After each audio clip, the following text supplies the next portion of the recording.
বিসমিল্লাহির রহমানির রহিম।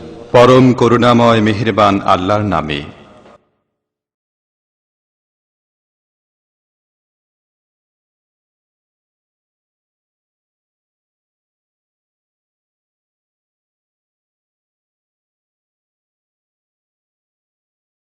আসসালামু আলাইকুম ওয়া রাহমাতুল্লাহি ওয়া বারাকাতুহু।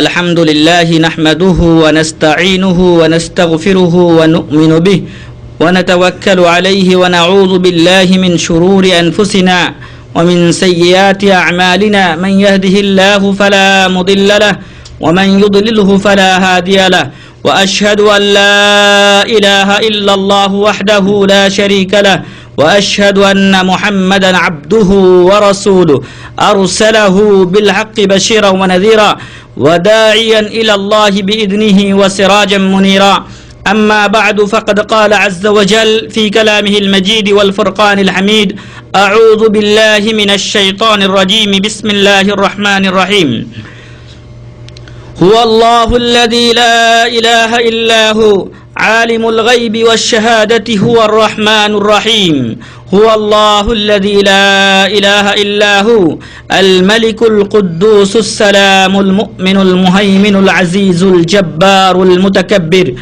سبحان الله عما يشركون هو الله الخالق البارئ المصور له الأسماء الحسنى يسبح له ما في السماوات والأرض وهو العزيز الحكيم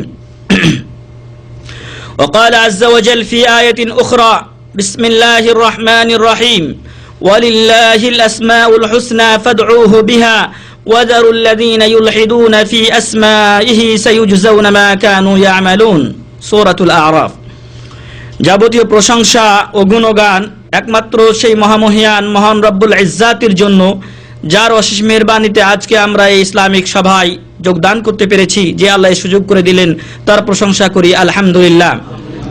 দরুদ ও শান্তির ধারা বর্ষিত হোক আমাদের প্রিয় নবী মুহাম্মদুর রাসূলুল্লাহ সাল্লাল্লাহু আলাইহি ওয়াসাল্লামের উপরে, যে রাসূল সাল্লাল্লাহু আলাইহি ওয়াসাল্লাম আমাদের কাছে দ্বীন ইসলামের প্রতিটি বিধান এবং বিশেষ করে তাওহীদের মাসাইলগুলো সুন্দরভাবে বর্ণনা করে গেছেন। সেই রাসূলের উপরে আমরা দরুদ পাঠ করি, বলি সাল্লাল্লাহু আলাইহি ওয়াসাল্লাম। প্রিয় ভাই এবং বন্ধুগণ, আজকে আমাদের আলোচনার বিষয় হচ্ছে তাওহীদের অন্যতম একটি প্রকার, এবং তা হলো তাওহীদুল আসমা ওয়াস সিফাত। আজকে আমাদের আলোচনার বিষয় হচ্ছে তাওহীদুল আসমা ওয়াস সিফাত, তথা নাম ও গুণাবলীর ক্ষেত্রে মহান রব্বুল আলামিনের একত্ববাদ। আল্লাহ তাআলার কিছু নাম এবং গুণাবলী রয়েছে, ওই নাম ও গুণাবলীগুলি কেবলমাত্র মহান রব্বুল আলামিনের জন্য সাব্যস্ত করা, এবং ওই নাম ও গুণাবলীগুলিতে আল্লাহ ছাড়া অন্য কেউ শরীক নেই, তাদের অংশীদারিত্বকে অস্বীকার করাই হচ্ছে তাওহীদুল আসমা ওয়াস সিফাত। এই তাওহীদুল আসমা ওয়াস সিফাত সম্পর্কে আজকে আমাদের আলোচনা। আসুন আমরা জেনে নেই মুহাক্কিকিন উলামাগণ তারা এই তাওহীদের সংজ্ঞায় কি বলেছেন। জেনে রাখা দরকার যে এই তাওহীদুল আসমা ওয়াস সিফাতে আমাদের দেশের অধিকাংশ আলেম ওলামা, যাদেরকে আমরা বড় আলেম বলে জানি, তারা কিন্তু পদস্খৃত হয়েছে। এর কারণ একটি, আর তা হচ্ছে যে আমাদের দেশে বেশিরভাগ মানুষ সুফিবাদে বিশ্বাসী। আমাদের দেশের বেশিরভাগ লোক সুফিবাদে বিশ্বাসী, এবং এই সুফিবাদে বিশ্বাসী হওয়ার কারণে ওই সুফিবাদের আকীদা মানুষের মাঝে প্রবেশ করেছে। সাথে সাথে আমাদের এই আসমা ওয়াস সিফাত সম্পর্কে যে ধ্যান ধারণা, তা সালফে সালেহিন, রাসূল করিম এবং সাহাবায়ে কেরাম ও আইম্মায়ে মুজতাহিদিন থেকে ভিন্ন হয়ে গেছে। আসুন তাওহীদ আসমা ওয়াস সিফাতের ব্যাপক সংজ্ঞা কি আমরা জেনে নিই। শেখ সালেহ বিন ফাউজান আল ফাউজান হাফিজাহুল্লাহ, এদেশের অন্যতম একজন আলিম, তিনি এই তাওহীদের সংজ্ঞা তথা তাওহীদুল আসমা ওয়াস সিফাতের সংজ্ঞা দিতে গিয়ে বলছেন যে তাওহীদুল আসমা ওয়াস সিফাত হলো হুয়া ইসবাতু মা আসবাতাল্লাহু লিনাফসিহি, আল্লাহ তাআলা যে সকল নাম ও গুণাবলীগুলি নিজের জন্য সাব্যস্ত করেছেন, স্বীকার করেছেন, অথবা রাসূল করিম সাল্লাল্লাহু আলাইহি ওয়াসাল্লাম মহান রব্বুল আলামিনের জন্য যেই নাম ও গুণাবলীগুলি সাব্যস্ত করেছেন, সেগুলো সাব্যস্ত করা। আল্লাহ এবং তার রাসূল সাল্লাল্লাহু আলাইহি সাল্লাম আল্লাহর জন্য যে সকল পূর্ণ গুণাবলী ও ইসম সমূহ বা নাম সমূহ সাব্যস্ত করেছেন, সেগুলোকে সাব্যস্ত করতে হবে, ওগুলো মানতে হবে যে এগুলো আল্লাহর নাম ও গুণাবলী, সাথে সাথে ওয়া নাফি মা নাফাল্লাহু আন নাফসিহি ওয়া নাফাহু আনহু রাসূলুহু সাল্লাল্লাহু আলাইহি ওয়াসাল্লাম মিনাল আসমাই ওয়াস সিফাত। যে সকল নাম ও গুণাবলী আল্লাহ এবং তার রাসূল সাল্লাল্লাহু আলাইহি ওয়াসাল্লাম আল্লাহর ক্ষেত্রে অস্বীকার করেছেন, সেগুলোকে অস্বীকার করতে হবে। আল্লাহর নাম আল্লাহ তাআলা নির্ধারণ করেননি, বরং বলছেন যে আমি শিরক থেকে মুক্ত, আমি এই ত্রুটি থেকে মুক্ত, এই ত্রুটি থেকে মুক্ত, এই গুণ আমার নয়, এগুলো থেকে আল্লাহকে মুক্ত বলে ঘোষণা করতে হবে। এই আকীদা আমার আপনার থাকতে হবে। এমনই ভাবে ওয়াল ইকরারু লিল্লাহি তাআলা বিমাআনিহা সহিহা ওয়া দালালাতিহা ওয়া ইস্তিশআর ওয়া আসারিহা ওয়া মুক্তাদায়াতিহা ফিল খালক। এমনই ভাবে এই শব্দগুলো, যে শব্দগুলো আল্লাহ এবং তার রাসূল সাল্লাল্লাহু আলাইহি ওয়াসাল্লাম আল্লাহর ক্ষেত্রে তাওহীদুল আসমা ওয়াস সিফাতের ব্যাপারে ব্যবহার করেছেন, তার অর্থগুলো সঠিক, বিশুদ্ধ, এবং এই অর্থগুলো এই শব্দগুলো যে অর্থের উপর দালালত করে প্রমাণ বহন করে সেগুলোও বিশুদ্ধ, এবং এগুলোর মাধ্যমে আল্লাহ তার বান্দার উপরে কাজ করে থাকেন। যেরকম আল্লাহর নাম রহমান, আল্লাহ দয়ালু, আল্লাহ এই নামগুলো দিয়ে কি করেন? বান্দার উপরে দয়া করেন। এটা আমার আপনার বিশ্বাস থাকতে হবে। ওই নামের তাসির রয়েছে বান্দার উপরে বা সারা বিশ্বের উপরে। ওয়া মুক্তাদায়াতুহা ফিল খালক, এবং ওই নাম যখন আল্লাহ ধারণ করলেন তখন যে চাহিদা আছে বান্দার মাঝে, যেই চাহিদা হওয়া দরকার, সেই চাহিদা অনুযায়ী আল্লাহ কাজ করেন। এ সকল বিশ্বাসকে বলা হয় তাওহীদুল আসমা ওয়াস সিফাত। সংক্ষেপে আমরা বলতে পারি আল্লাহ এবং তার রাসূল সাল্লাল্লাহু আলাইহি ওয়াসাল্লাম আল্লাহর জন্য কিছু নাম ও গুণাবলী সাব্যস্ত করেছেন, কিছু নাম ও গুণাবলীকে অস্বীকার করেছেন। যেগুলো সাব্যস্ত করেছেন সেগুলোকে সাব্যস্ত করতে হবে, যেগুলো অস্বীকার করেছেন সেগুলো অস্বীকার করতে হবে। সাথে সাথে কিছু কম রয়েছে যারা ভ্রান্ত, তারা অনেকে আছে যে শুধু নাম ও ইসমগুলো বা সিফাতগুলিকে স্বীকার করে কিন্তু এর অর্থগুলোকে আবার স্বীকার করে না। রহমানকে স্বীকার করে কিন্তু রহমানের যে একটা অর্থ আছে সেটা তারা স্বীকার করে না। তো এখানে শাইখ বলছেন হাফিজাহুল্লাহ যে আমাকে আপনাকে ওই নামের অর্থগুলো বিশ্বাস করতে হবে, এবং সাথে সাথে ওই নামগুলো দিয়ে আল্লাহ তার বান্দাদের প্রতি রহমত করে থাকেন। জাব্বার, কাহার, শাদীদুল ইকাব, কঠিন শাস্তিদাতা, শাস্তিও আল্লাহ তাআলা দিয়ে থাকেন। কিছুদিন পূর্বে আপনারা দেখেছেন যে ইয়াবান বা জাপানে যে শাস্তি এসেছে, এটা আল্লাহ তাআলা জাব্বার, কাহার, শাদীদুল ইকাবের নামের অন্তর্ভুক্ত। যাই হোক, এগুলো আমাকে আপনাকে বিশ্বাস করতে হবে। এটাই হচ্ছে তাওহীদুল আসমা ওয়াস সিফাত। আগেই বলেছি আমাদের দেশের অধিকাংশ আলেম ওলামা, যাদেরকে আমরা আলেম ওলামা বলে জানি, তারা তাওহীদুল আসমা ওয়াস সিফাতের ক্ষেত্রে পদস্খলিত হয়েছেন এবং এগুলোর তারা অপব্যাখ্যা করেছেন। কিভাবে করেছেন আমরা পরবর্তীতে ইনশাআল্লাহ উল্লেখ করব। এই তাওহীদুল আসমা ওয়াস সিফাত আমি আপনি সাব্যস্ত করব, এর প্রমাণ কি? কোরআন ও হাদিসে এর কি কোনো প্রমাণ আছে? যদি থাকে তাহলে আমি আপনি এগুলো সাব্যস্ত করব, যদি না থাকে তাহলে সাব্যস্ত করা যাবে না। আল্লাহ তাআলা কোরআনে বলছেন সূরাতুল আরাফের 180 নম্বর আয়াত, বিসমিল্লাহির রহমানির রহিম ওয়ালিল্লাহিল আসমাউল হুসনা। বলে দাও হে মুহাম্মদ সাল্লাল্লাহু আলাইহি সাল্লাম, নিশ্চয় আল্লাহর কিছু সুন্দর নাম রয়েছে। ওয়ালিল্লাহিল আসমাউল হুসনা, আল্লাহর সুন্দর নামসমূহ রয়েছে। ফাদউহু বিহা, অতএব ওই নামগুলো দিয়ে তোমরা আল্লাহকে ডাকো, আহ্বান করো। কেমন ভাবে আমরা ওই নামগুলো দিয়ে আল্লাহকে ডাকবো? যেমন রাজ্জাক আল্লাহর নাম, তাই না? রিজিক দাতা কার কাজ? আল্লাহর কাজ, আল্লাহ রিজিক দিবেন। এই বিষয়ে আমরা আলোচনা করেছি তাওহীদে রুবুবিয়্যাতে, যে রিজিক দেওয়ার কাজ মহান রব্বুল আলামিনের। অতএব আমি আপনি যখন বিশ্বাস করলাম যে রাজ্জাক আল্লাহর নাম, রিজিক উনি দিয়ে থাকেন, তখন আমাকে আপনাকে বলতে হবে হে আল্লাহ তুমি রিজিক দাতা, তুমি রাজ্জাক, তুমি আমাকে রিজিক দাও। আপনার রিজিকের ঘাটতি হয়েছে, আপনার খাবারের ব্যবস্থা হয় না, আপনি আপনার রব মহান রব্বুল আলামিনের কাছে তার রাজ্জাক নাম দিয়ে চান, প্রার্থনা করেন। বুঝাতে পেরেছি? এই বলছেন আল্লাহ তাআলা যে ওয়ালিল্লাহিল আসমাউল হুসনা ফাদউহু বিহা, এই নামগুলো দিয়ে আল্লাহকে ডাকতে হবে। আল্লাহর নাম রহমান, আল্লাহর নাম রহিম, আল্লাহ দয়ালু, তাই না? আপনার দয়ার দরকার হয়েছে যে কোনো বিষয়, আপনি আল্লাহর কাছে দয়া কামনা করেন কোন নাম দিয়ে? রহমান এবং রহিম নাম দিয়ে। তারপর আল্লাহ বলছেন ওয়াদারুল্লাযীনা ইউলহিদুনা ফি আসমাইহি, কিছু লোক রয়েছে যারা আল্লাহর নামের ক্ষেত্রে বিভ্রান্তি করে, অপব্যাখ্যা করে। ইলহাদ বলা হয় তার সঠিক স্থান থেকে অন্যদিকে মুখ ফিরিয়ে দেওয়া, সঠিক অর্থ না করে বিপরীত অর্থ করা, এটা হচ্ছে ইলহাদ। তো যারা আল্লাহর নামের বিপরীত অর্থ করে বা অপব্যাখ্যা করে তাদেরকে আপনি ছেড়ে দিন, ওদের সাথে আপনি ঝগড়ায় লিপ্ত হতে যায়েন না। সাইয়ুজজাউনা মা কানু ইয়ামালুন, ওরা যে অপব্যাখ্যা ব্যাখ্যা করে এবং যে কীর্তকর্ম করে, যে কাজগুলো তারা করে, এগুলোর প্রতিদান তাদেরকে অতি সত্বর দেওয়া হবে। মারা গেলেই তার প্রতিদান তারা অবশ্যই পেয়ে যাবে। সূরাতুল আরাফ 180 নম্বর আয়াত। এছাড়াও আমরা বিশেষভাবে গুরুত্ব সহকারে সূরাতুল হাশরের শেষ কয়েকটি আয়াত পাঠ করে থাকি।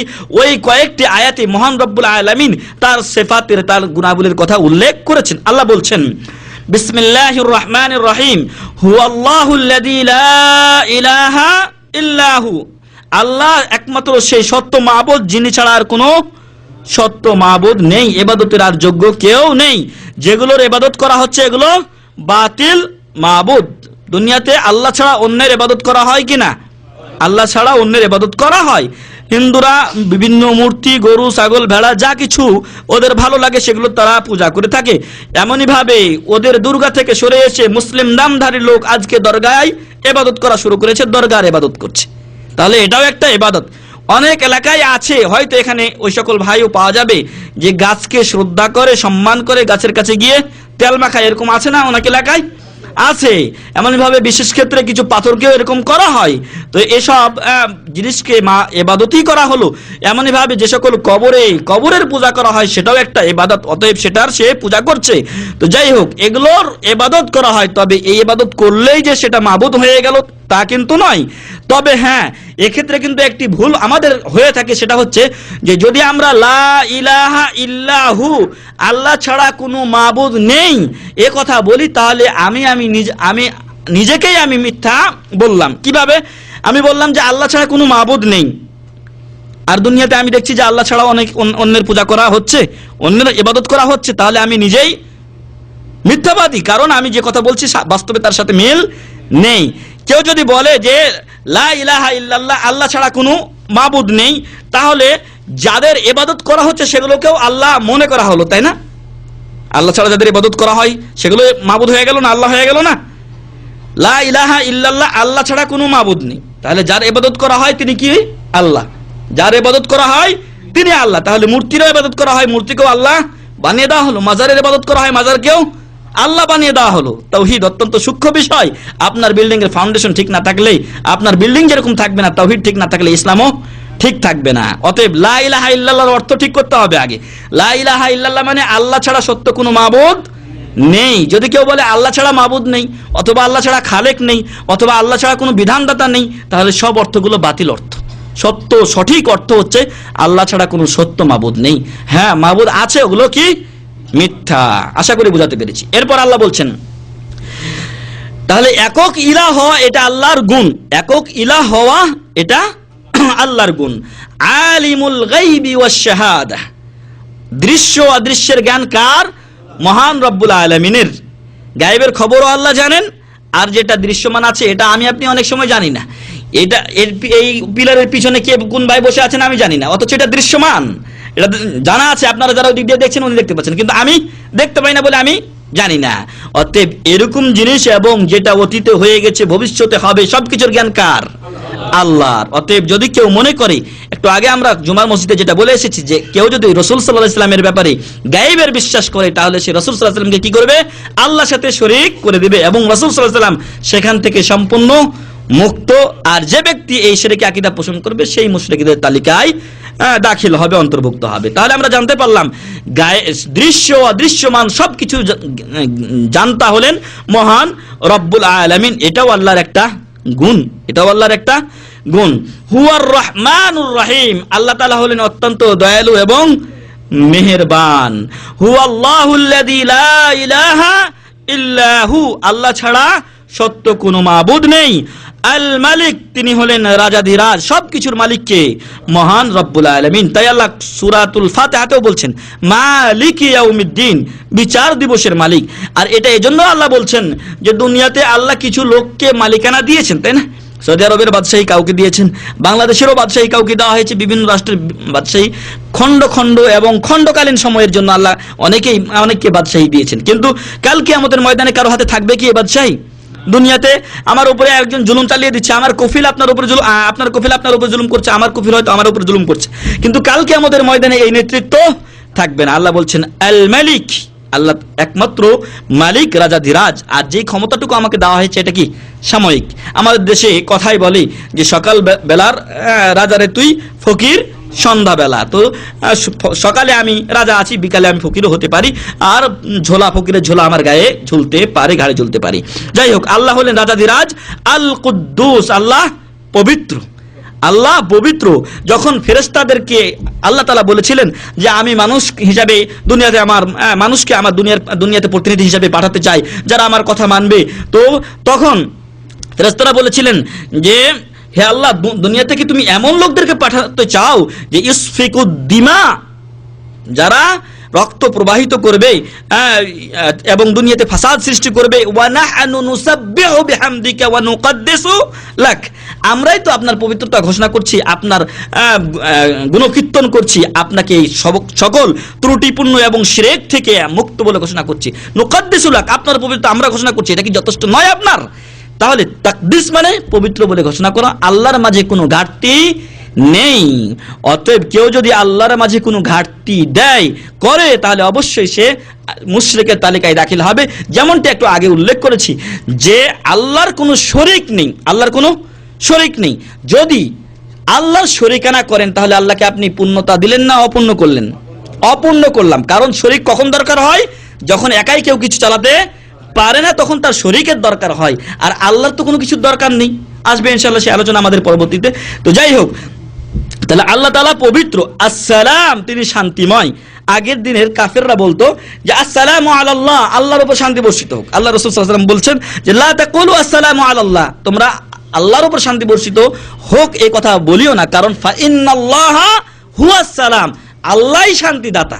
অতএব তার উপর শান্তির দরকার নেই, তিনি শান্তি আর শান্তি। বোঝা গেল কি? আল্লাহই শান্তিদাতা এবং শান্তির দরকার কার? মানুষের। আসসালাম, আল্লাহ শান্তিদাতা। আল মুমিন, অতএব আপনার অন্তরে যদি শান্তি না থাকে, আপনার মন যদি খারাপ থাকে, আপনি দুনিয়ার বিভিন্ন সমস্যায় জর্জরিত, আপনি শান্তি চাচ্ছেন। আজকে বিশ্বের মানুষ কিন্তু শান্তির পানেই ধেয়ে আসছে, কিন্তু শান্তি বলে কোনো জিনিস পাচ্ছে কি? একদিক থেকে উঠে আসলে আরেক দিকে গিয়ে পড়ছে, শান্তি বলে কোনো জিনিস পায় না। তবে আসল শান্তি দিন ইসলামের মাঝে রয়েছে। যারা সত্যিকার অর্থে দিন ইসলামের দিকে ফিরে আসবেন, ইনশাআল্লাহ আল্লাহ তাদেরকে শান্তি দান করবেন। এবং এই শান্তির দোয়াই আল্লাহ তাআলা আমাদেরকে একজন আরেকজনের সাথে সাক্ষাতের সময় শিক্ষা দিয়েছেন, তাই না? যখন আমি আপনি একজন আরেকজনের সাথে দেখা করব, সাক্ষাৎ করব, তখন কি বলি? আসসালামু আলাইকুম ওয়া রাহমাতুল্লাহি ওয়া বারাকাতুহু। এই শান্তির দোয়াই আমি আপনি করে থাকি প্রিয় ভাই এবং বন্ধুগণ। অতএব যখন আমার আপনার অন্তরে শান্তি থাকবে না, মন খারাপ থাকবে, তখন আপনি সালাম যিনি মহান রব্বুল আলামিন তার কাছে শান্তি তলব করুন। আল মুমিন, আল্লাহ নিরাপত্তাদাতা। কে নিরাপত্তা দিবেন? মহান রব্বুল আলামিন। অতএব যারা ওই মাজারে গিয়ে নিরাপত্তা তলব করে যে বাবা আমি একটা গাড়ি কিনলাম, গাড়িটা যেন আমার ভালোভাবে চলে, আমি মিষ্টি খাইয়ে দিলাম, মিলাদ করিয়ে দিলাম, না, নিরাপত্তা মাদ্রস্থ ব্যক্তি দিতে পারে না। নিরাপত্তা দেন মহান রব্বুল আলামিন। কোরআনের এক আয়াতে বলা হয়েছে, যেটা রাসূল সাল্লাল্লাহু আলাইহি ওয়াসাল্লামকে খেতাব করে বলা হয়েছে, আমার আয়াতটা স্মরণ হচ্ছে না, আয়াতটার অর্থ হলো যে বলো যদি আমাকে আল্লাহ ছাড়া আল্লাহ যদি আমার কোনো উপকার করতে চান, তাহলে আল্লাহ ছাড়া যারা রয়েছে সেই উপকারে কি বাধা দিতে পারবে? আর আল্লাহ যদি আমার ক্ষতি করতে চান, তাহলে আল্লাহ ছাড়া যারা রয়েছে তারা কি আমার ওই ক্ষতি, আল্লাহর ওই ক্ষতি প্রতিহত করতে পারবে? কোশ্চিন কালেও সম্ভব নয়। অতএব মুমিন নিরাপত্তা কে দিবেন? মহান রব্বুল আলামিন। আপনি নিরাপত্তাহীনতায় ভুগলে আপনি আল্লাহর কাছে নিরাপত্তা তলব করুন। আজকে বিশ্বের বিভিন্ন রাজাবাদশারা বিভিন্ন গার্ডমার্ড ইত্যাদি করে এবং বুলেট প্রুফ, ওয়াটার প্রুফ, কত প্রুফ গাড়ি মাড়ি নিয়ে চলে। যদি মৃত্যু আসে সেদিন কি রেহাই পাবে? রেহাই পাবে না। এবং যেদিন মৃত্যু লেখা আছে তার আগে মরবে কি? এই বিশ্বাস মুজাহিদদের ছিল আগের যুগে। এজন্য প্রত্যেক সাহাবী মৃত্যুকে ভয় করেননি। মুজাহিদরা মৃত্যুকে ভয় করেন না, কারণ তার আকীদা, বিশ্বাস যে আমার যতদিন সময় আল্লাহ তাআলা এই দুনিয়াতে দিয়েছেন তার আগে আমাকে দুনিয়া থেকে উঠিয়ে নেওয়া হবে না। আল্লাহ বলছেন ওয়ালিকুল্লি উম্মাতিন আজাল ফাইদা জা আজালুহুম লা ইস্তাখিরুনা সাআতান ওয়া লা ইস্তাকদিমুন। সবার একটা নির্দিষ্ট টাইম আছে, টাইম আসলে আগে পরে করা হবে না, নির্দিষ্ট টাইমেই দুনিয়া থেকে উঠা হবে। অতএব আমাদের বর্তমান সমাজে তথা সারা বিশ্বে মানুষ যে বিভিন্ন রকম গার্ড ইত্যাদি ব্যবহার করছে, এগুলো তাদের মৃত্যুকে রুখতে পারবে না। পেরেছে কি? বেনজির ভুট্টো যে মারা গেছে, অনেক গার্ড টার্ড তো ছিল, মারা গেছে না? তো এইভাবে অনেক গার্ডের পরও মানুষ নিহত হচ্ছে এবং হত্যা করা হচ্ছে। তো এগুলো কেন? কারণ ওই অবস্থায় তার মৃত্যু আছে। যতই যেখানে ঢুকুন না কেন, আপনি দুর্গেও চলে যান না কেন, মৃত্যু থাকলে ওখানে অবশ্যই আপনার মৃত্যু হবে। যাই হোক, আল মুমিন নিরাপত্তা দিবেন কে? মহান রব্বুল আলামিন। সরকারের কাছে নিরাপত্তা তলব করছে, নিরাপত্তা বাহিনীর কাছে নিরাপত্তা তলব করছে। নিরাপত্তা বাহিনীর সদস্য আমারই তো নিরাপত্তা নেই, তাই না? আমি নিরাপত্তা বাহিনীর সদস্য, আমি গার্ড, কিন্তু আমার কি নিরাপত্তা আছে? আমাকেও তো কেউ মেরে ফেলতে পারে পিছন দিক থেকে, আমারও মৃত্যু চলে আসতে পারে। যাই হোক, আল মুহাইমিন, আল্লাহ হলেন আশ্রয়দাতা। অতএব আশ্রয় চাইতে হবে মহান রব্বুল আলামিনের কাছে। এই জন্য আমরা নামাজে বলে থাকি কুল আউযু বিরাব্বিন নাস, কুল আউযু বিরাব্বিল ফালাক, তারপর আউযু বিল্লাহি মিনাশ শাইতানির রাজিম। আমরা কার কাছে আশ্রয় চাই? মহান রব্বুল আলামিনের কাছে। কোশ্চিন কালেও ভুলেও আল্লাহ ছাড়া অন্যের কাছে আশ্রয় চাইবেন না। যদি করেন তাহলে শিরিক হয়ে যাবে। আল আজিজ, আল্লাহ মহাপরাক্রমশালী। আল জব্বার, অত্যন্ত কঠিন আল্লাহ তাআলা, কঠোর প্রকৃতির। আল মুতাকাব্বির, মহাত্মশীল মহান রব্বুল আলামিন। অহংকার কার যোগ্য? আল্লাহর যোগ্য। মানুষ তার অহংকারের কিছুই নেই, মানুষ তার অহংকারের কিছুই নেই। খুলিকাল ইনসানু দাইফা, মানুষকে আল্লাহ দুর্বল করে সৃষ্টি করেছেন। আপনার এখানে আমার এখানে একটা কাটা ফুটলেই আমি করে মরি, তাই না? একটা ফোড়া যদি হয়ে যায় তাহলে তো অবস্থা খারাপ। একটু অসুখে পড়লেই আপনার আর থাকে না। অতএব আমার অহংকারের কি আছে? আল্লাহ তাআলা বলছেন যে আল কিবরিয়া উরিদাই, এই অহংকার আল্লাহর চাদর। যে ব্যক্তি আল্লাহর এই চাদরকে টেনে নেবে, অর্থাৎ নিজে অহংকার করবে, আল্লাহ তাকে খাযালাহুল্লাহ, আল্লাহ তাকে অবশ্যই কি করবেন? লাঞ্ছিত, অপমানিত করবেন। তাই অহংকার করবেন না যে একজন দরিদ্র, ওর চাইতে আমার অনেক টাকা আছে, ও দেখতে ভালো না, কুৎসিত, কালো, খাটো, এই বলে আপনি তাকে ঘৃণা করবেন অথবা তার উপর অহংকার করবেন না, এমনটি উচিত নয়। বরং আল্লাহর কাছে সম্মানিত ওই ব্যক্তি, যে ব্যক্তির তাকওয়া বেশি। একজন কুৎসিত গোলাম, চাকরও এবং হীন দরিদ্র ব্যক্তি যার কিছুই নেই, সেও আল্লাহর কাছে মর্যাদাবান হতে পারে তার তাকওয়ার ভিত্তিতে। এজন্য আল্লাহ রাসূল সাল্লাল্লাহু আলাইহি ওয়াসাল্লাম এক হাদিসে বলছেন যে আমি তোমাদেরকে ওসিয়ত করছি নেতার আনুগত্য করার জন্য। ওয়া ইন তাআম্মারা আলাইকুম আবদুন হাবাশী, যদি একটা হাবশী দাস, কালো নিগ্র লোক যদি তোমাদের নেতা হয়, আমির হয়, তারও তোমরা আনুগত্য করবে, কারণ মানদণ্ড চেহারার ভিতরে নয়। অপর হাদিসের এক ভাষায় বলা হয়েছে যদি তার মাথাটা জাবিবের মতো হয়, কিশমিশ আছে না, কিশমিশ শুকায় কি হয়ে যায়, মাথাটা ছোট হয়ে যায় না, এরকমও যদি তার মাথা হয়, তার আনুগত্য করবে। প্রিয় ভাই এবং বন্ধুগণ, তাহলে অহংকারের কিছু মানুষের নেই। অহংকার একমাত্র মহান রব্বুল আলামিনের পাওয়ার যোগ্য।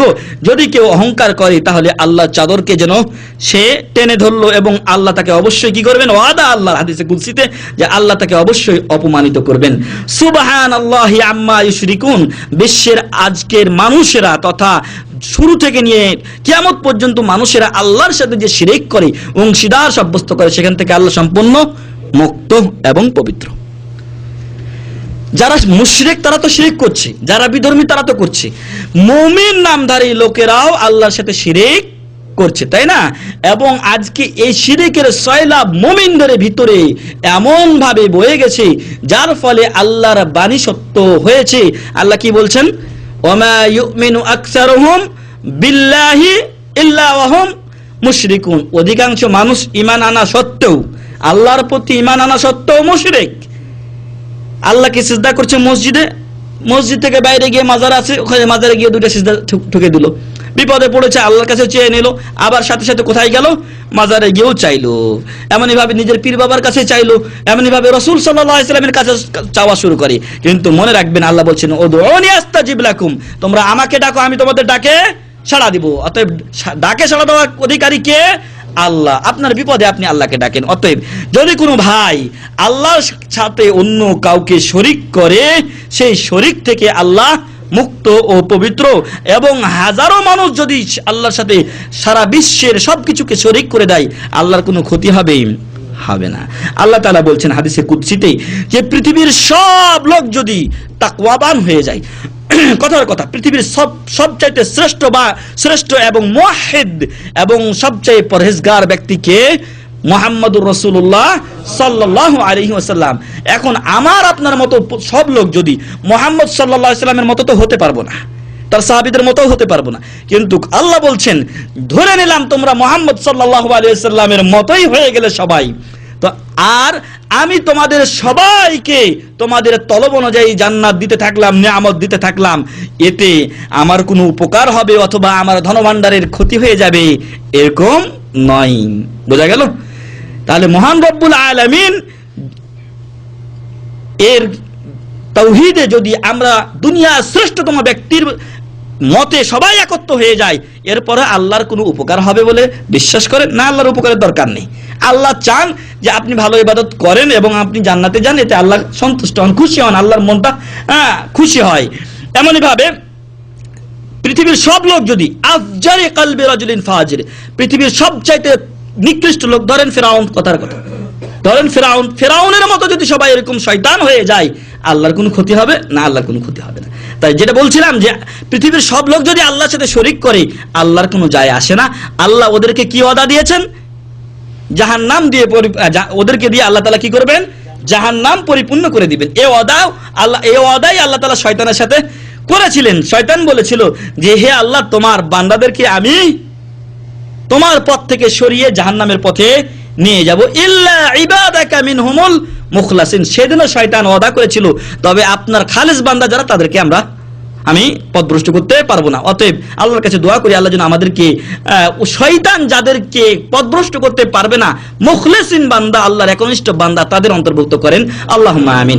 এরপর আল্লাহ বলছেন হুয়াল্লাহুল খালিকুল বারিউল মুসাউবির লাহুল আসমাউল হুসনা। আল্লাহ তাআলা তিনি একমাত্র স্রষ্টা, সৃষ্টি করার মালিক কে? আল্লাহ তাআলা। অতএব আপনার ছেলে মেয়ে সন্তানাদি কে দিবেন? মহান রব্বুল আলামিনই দিবেন। তাই আপনার সন্তানাদি না হলে মাজারে দৌড়িয়ে যায় না ভাই, এমনই ভাবে পীরের দরবারেও দৌড়াবেন না, বরং কার কাছে ধর্ণা দিবেন? মহান রব্বুল আলামিনের কাছে। আর এই সমস্ত মাজারের আর পীর বাবাদের যদি ভিতরের খবর জানেন, তাহলে তো অবস্থা আপনারা এমন, আপনারা তাদের প্রতি ঘৃণা আপনাদের সৃষ্টি হবে যা বলার বাইরে। ওরা সম্পূর্ণ 2 নাম্বারই এবং শিরকি বেদাতি কাজের মাধ্যমে আপনাদেরকে যা কিছু হয়তো তুলে দিতে চাই, সেগুলো কিন্তু অনৈতিক পথ দিয়ে হয় এবং চরিত্রহীন পথ দিয়ে হয়। তাই আল্লাহই স্রষ্টা, আল্লাহর কাছে আপনি সৃষ্টি চান, আল্লাহর কাছে আপনি সন্তান চান। জাকারিয়া আলাইহিস সালাম বৃদ্ধ বয়সে চেয়েছেন, ইব্রাহিম আলাইহিস সালাম চেয়েছেন, পেয়েছেন। 80 বছর বয়সে কারো সন্তান হয়?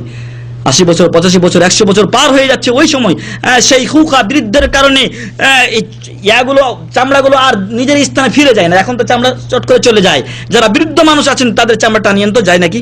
চামড়া যে এভাবে টানবেন, ওই চামড়া ওইভাবে থেকে যায়।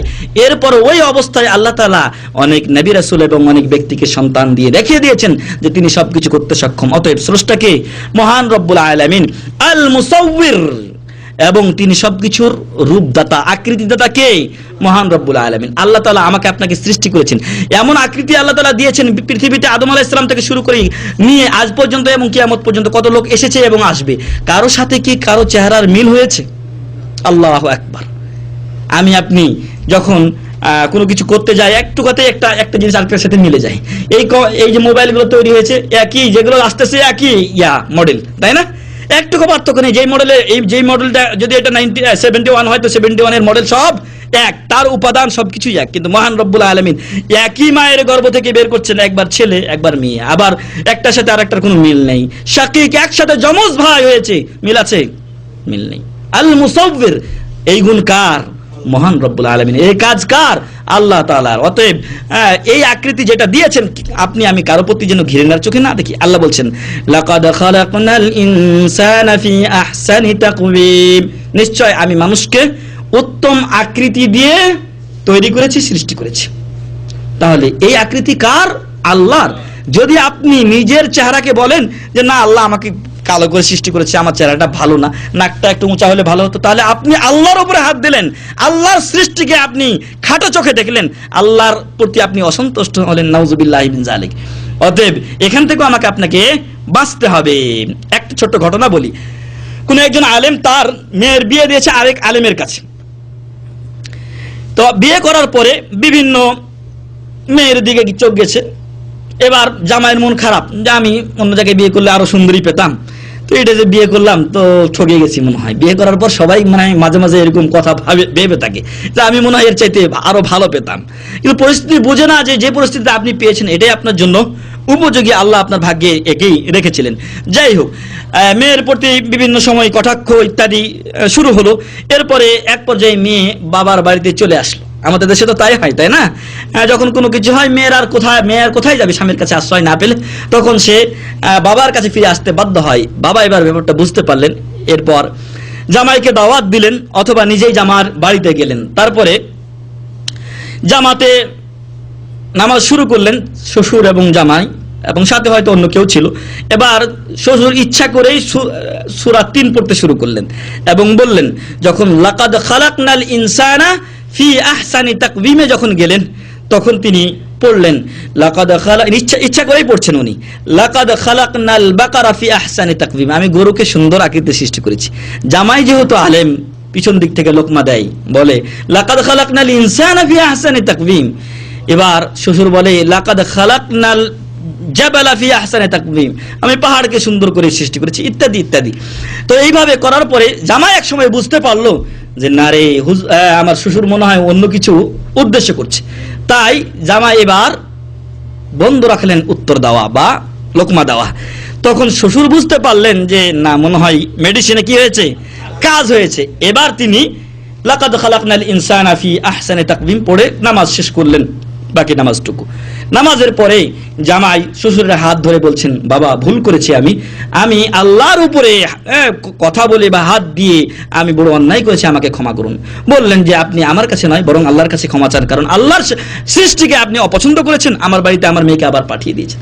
যাই হোক, আবার ফিরিয়ে নিয়ে গেলেন। প্রিয় ভাই এবং বন্ধুগণ, বোঝানোর বিষয় ছিল যদি কালো হয় একটা মেয়ে বা একটা পুরুষ, তাহলে এটা কার সৃষ্টি? আল্লাহর। আপনি কি পারবো কোনো এক ব্যক্তিকে কালো, কুৎসিত, মাথা ছোট এবং ন্যাংরা পারবেন সৃষ্টি করতে? হাত নেই, লুলা, সবকিছু নেই, শুধু একটা মানুষ। বর্তমান বিশ্বে মনে হয় 2 সেন্টিমিটার না কতটুকু যেন একটা লোক, ফিলিপিনের সবচেয়ে খাটো মানুষ, 2 বছর বয়সে তার বাড়ার যে প্রবৃদ্ধির হার সেটা বন্ধ হয়ে গেছে। তাহলে এতটুকু বাচ্চাটা 2 বছরের বাচ্চা, তো এতটুকু বাচ্চাও কি আপনি সৃষ্টি করতে পারবো? পারবো না। অতএব আল্লাহর সৃষ্টিকে কি করে আমি খারাপ চোখে দেখতে পারি? আল মুসাউবির, এই রূপদাতা, আকৃতিদাতা কে? মহান রব্বুল আলামিন। অতএব কোনো মানুষকে ঘৃণা করবেন না, তবে মানুষের অপকর্মকে ঘৃণা করবেন। বুঝাতে পেরেছি? আকৃতিকে ঘৃণা করবেন না, তাহলে অহংকারী হয়ে যাবেন, যেটা একটু আগে নিষেধ করা হয়েছে। লাহুল আসমাউল হুসনা, আল্লাহর অনেকগুলো সুন্দর নাম রয়েছে। ইউসাব্বিহু লাহু মা ফিস সামাওয়াতি ওয়াল আরদ, আসমান জমিনের সবকিছুই আল্লাহর প্রশংসা করে, আল্লাহর পবিত্রতা ঘোষণা করে। ওয়া হুয়াল আজিজুল হাকিম, এবং আল্লাহ পরাক্রমশালী ও বিজ্ঞ। আল্লাহ তাআলা জানেন কোথায় কাকে কোন জিনিস দিতে হবে। তার মধ্যে আমার আপনার যে আকৃতি সৃষ্টি করা হয়েছে, এটাও একটা বিজ্ঞানের কাজ। আল্লাহ তাআলা যদি আমার আপনার চোখকে একটা ডানে একটা বামে দিতেন, কিভাবে দেখতেন? এইভাবে, ওই যে একগুলো তারা হাট্টিমা টিম করে না, ওইগুলো ছবি দিয়ে রাখে, এদিকে একটা চোখ এদিকে একটা চোখ, তো এরকম ঘোরাঘুরি করে। তো আমার আপনার চোখ যদি এদিকে দেওয়া হতো, তাহলে আমার গতি সামনের দিকে, আমার চোখ কোন দিকে? ডান দিকে বাম দিকে, তাহলে চলতে পারতাম? চলা মুশকিল হয়ে যেত। চোখ দিয়ে বলতে হতো একবার দেখো এদিকে, তারপর আপনি চলতেন। তারপর আরেকটা যদি কিছু চলে আসে, তাহলে তো ধাক্কা লেগে শেষ। তাই প্রিয় ভাই এবং বন্ধুগণ, আল্লাহর এই সকল নাম ও গুণাবলী রয়েছে, আর আল্লাহর নাম ও গুণাবলীতে আল্লাহকে পরিপূর্ণভাবে বিশ্বাস করতে হবে, এগুলোর অর্থ অনুযায়ী আমল করতে হবে, আর সেগুলো দিয়ে আল্লাহকে ডাকতে হবে, যা আমরা শুরুতেই বলেছি। আল্লাহ তাআলা যেন আমাদেরকে তার নাম ও গুণাবলীগুলি সুন্দরভাবে, সঠিকভাবে, অপব্যাখ্যা ব্যতীত জানার ও মানার তৌফিক দান করেন, আল্লাহুম্মা আমিন। এবং সে অনুযায়ী যেন আল্লাহ তাআলা আমাদেরকে তাকে ডাকার তৌফিক দেন, আল্লাহুম্মা আমিন।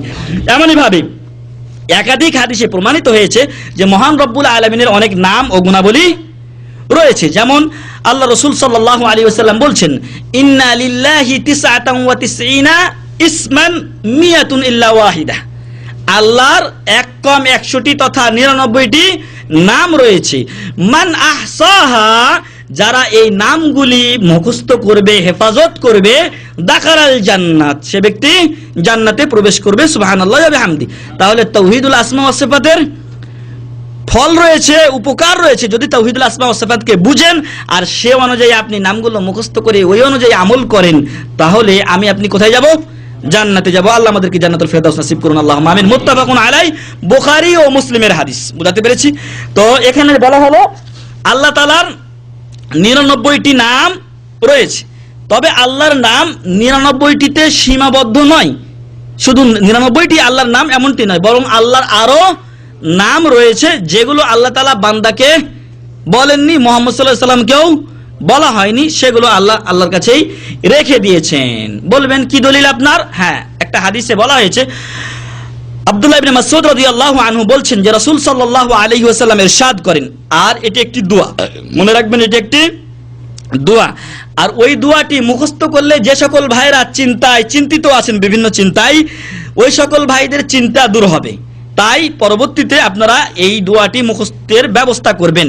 সেই দোয়াতে বলা হচ্ছে, সেই হাদিসে রাসূল সাল্লাল্লাহু আলাইহি ওয়াসাল্লাম বলছেন যে ব্যক্তি বলবে আল্লাহুম্মা, হে আল্লাহ, ইন্নী আসআলুকা, আমি আপনার কাছে চাই, কি দিয়ে চাই? বিকুল্লি ইসমিন হুয়া লাকা, আপনার প্রত্যেক নামের মাধ্যমে, আপনার প্রত্যেক নামের মাধ্যমে আমি আপনার কাছে চাই।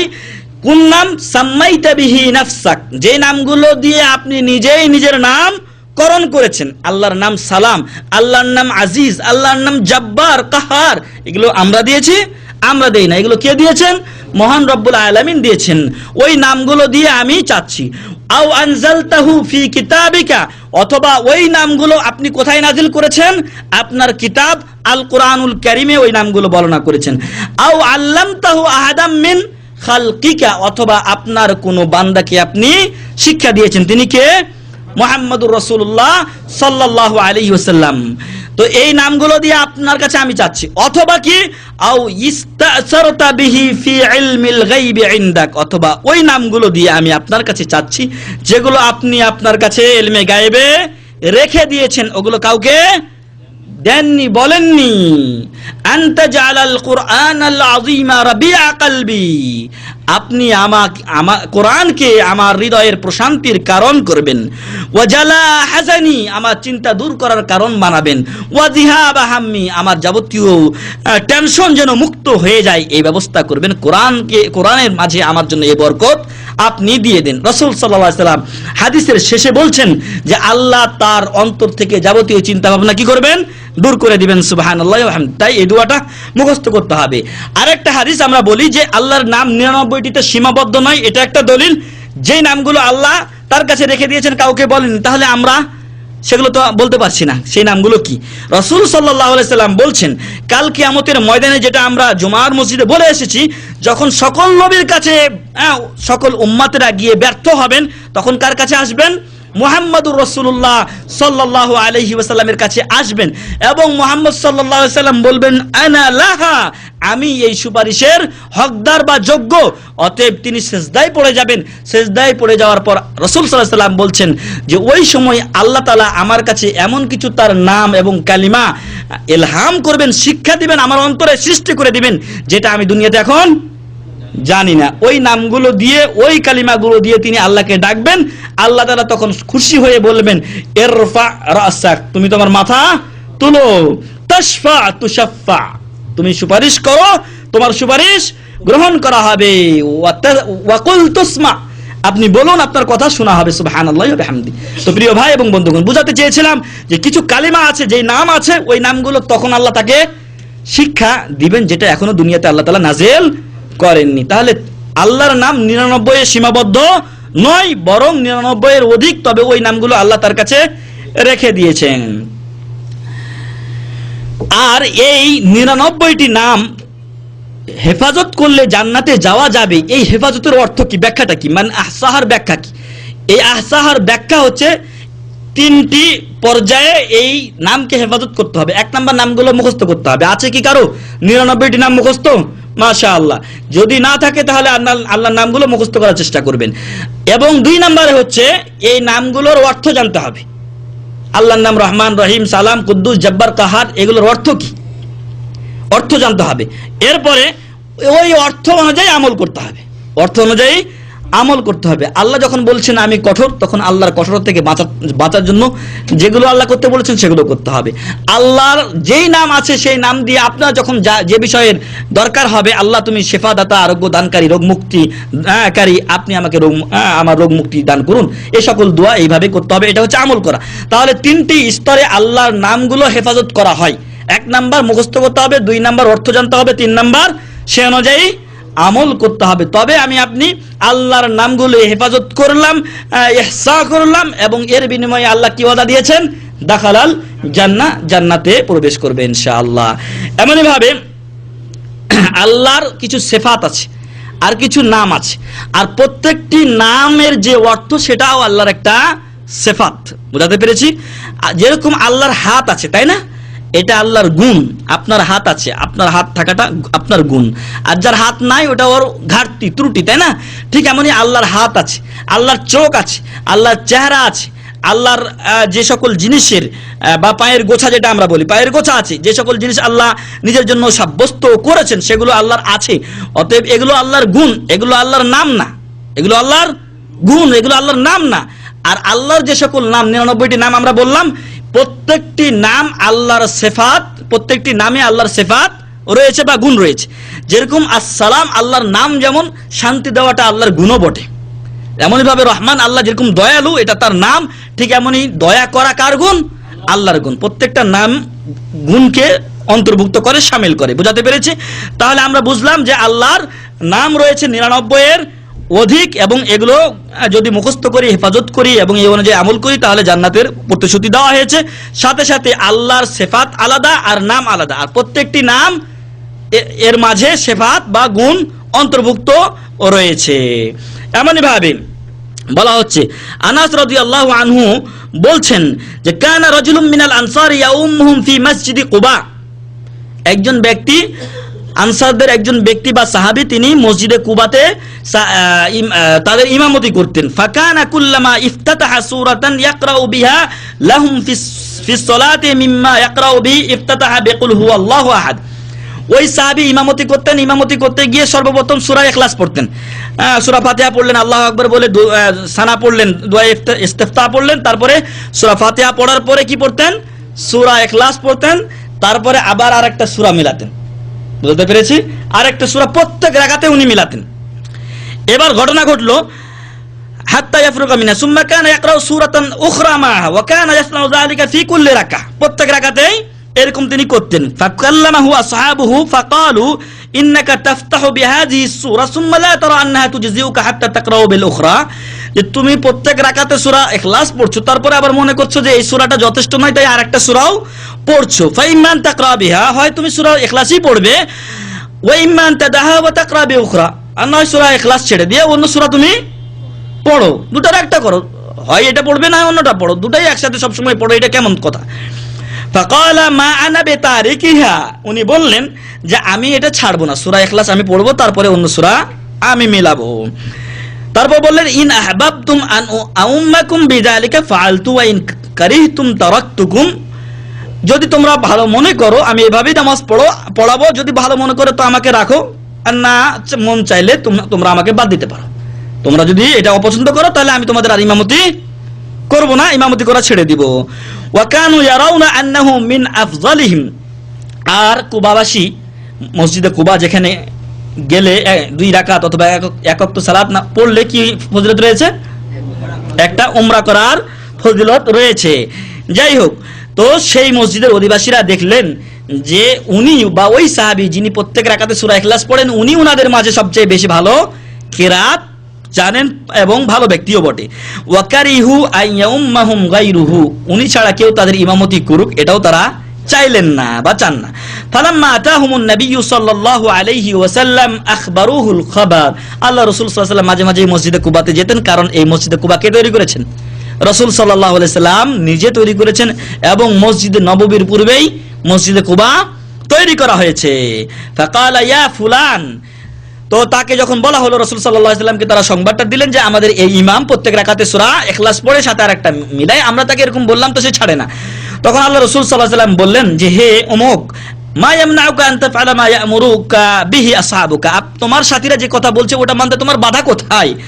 ওয়ামা হামালাকা আলা লুজুমি হাযিহি সূরা ফি কুল্লি রাকা, ব্যাপার কি তুমি প্রত্যেক রাকাতে এই সূরা পড়ো কেন? ক্বালা, তিনি বললেন ইন্নী উহিব্বুহা, হে আল্লাহ রাসূল সাল্লাল্লাহু আলাইহি ওয়াসাল্লাম আমি এই সূরাটাকে ভালোবাসি। ক্বালা, আল্লাহ রাসূল সাল্লাল্লাহু আলাইহি ওয়াসাল্লাম কি বললেন? ছেড়ে দাও। বললেন হুব্বুকা ইয়াহা আদখালাকাল জান্নাহ। আল্লাহু আকবার, তুমি যে এই সূরাটিকে ভালোবাসো, এই ভালোবাসায় তোমাকে কোথায় নিয়ে যাবে? জান্নাতে নিয়ে যাবে। সুবহানাল্লাহ হামদি। কারণ কি? কারণ সূরাতুল ইখলাস হচ্ছে তাওহীদের সূরা। সূরাতুল ইখলাস হচ্ছে তাওহীদুল আসমা ওয়াস সিফাতের সূরা। কি বলা হচ্ছে?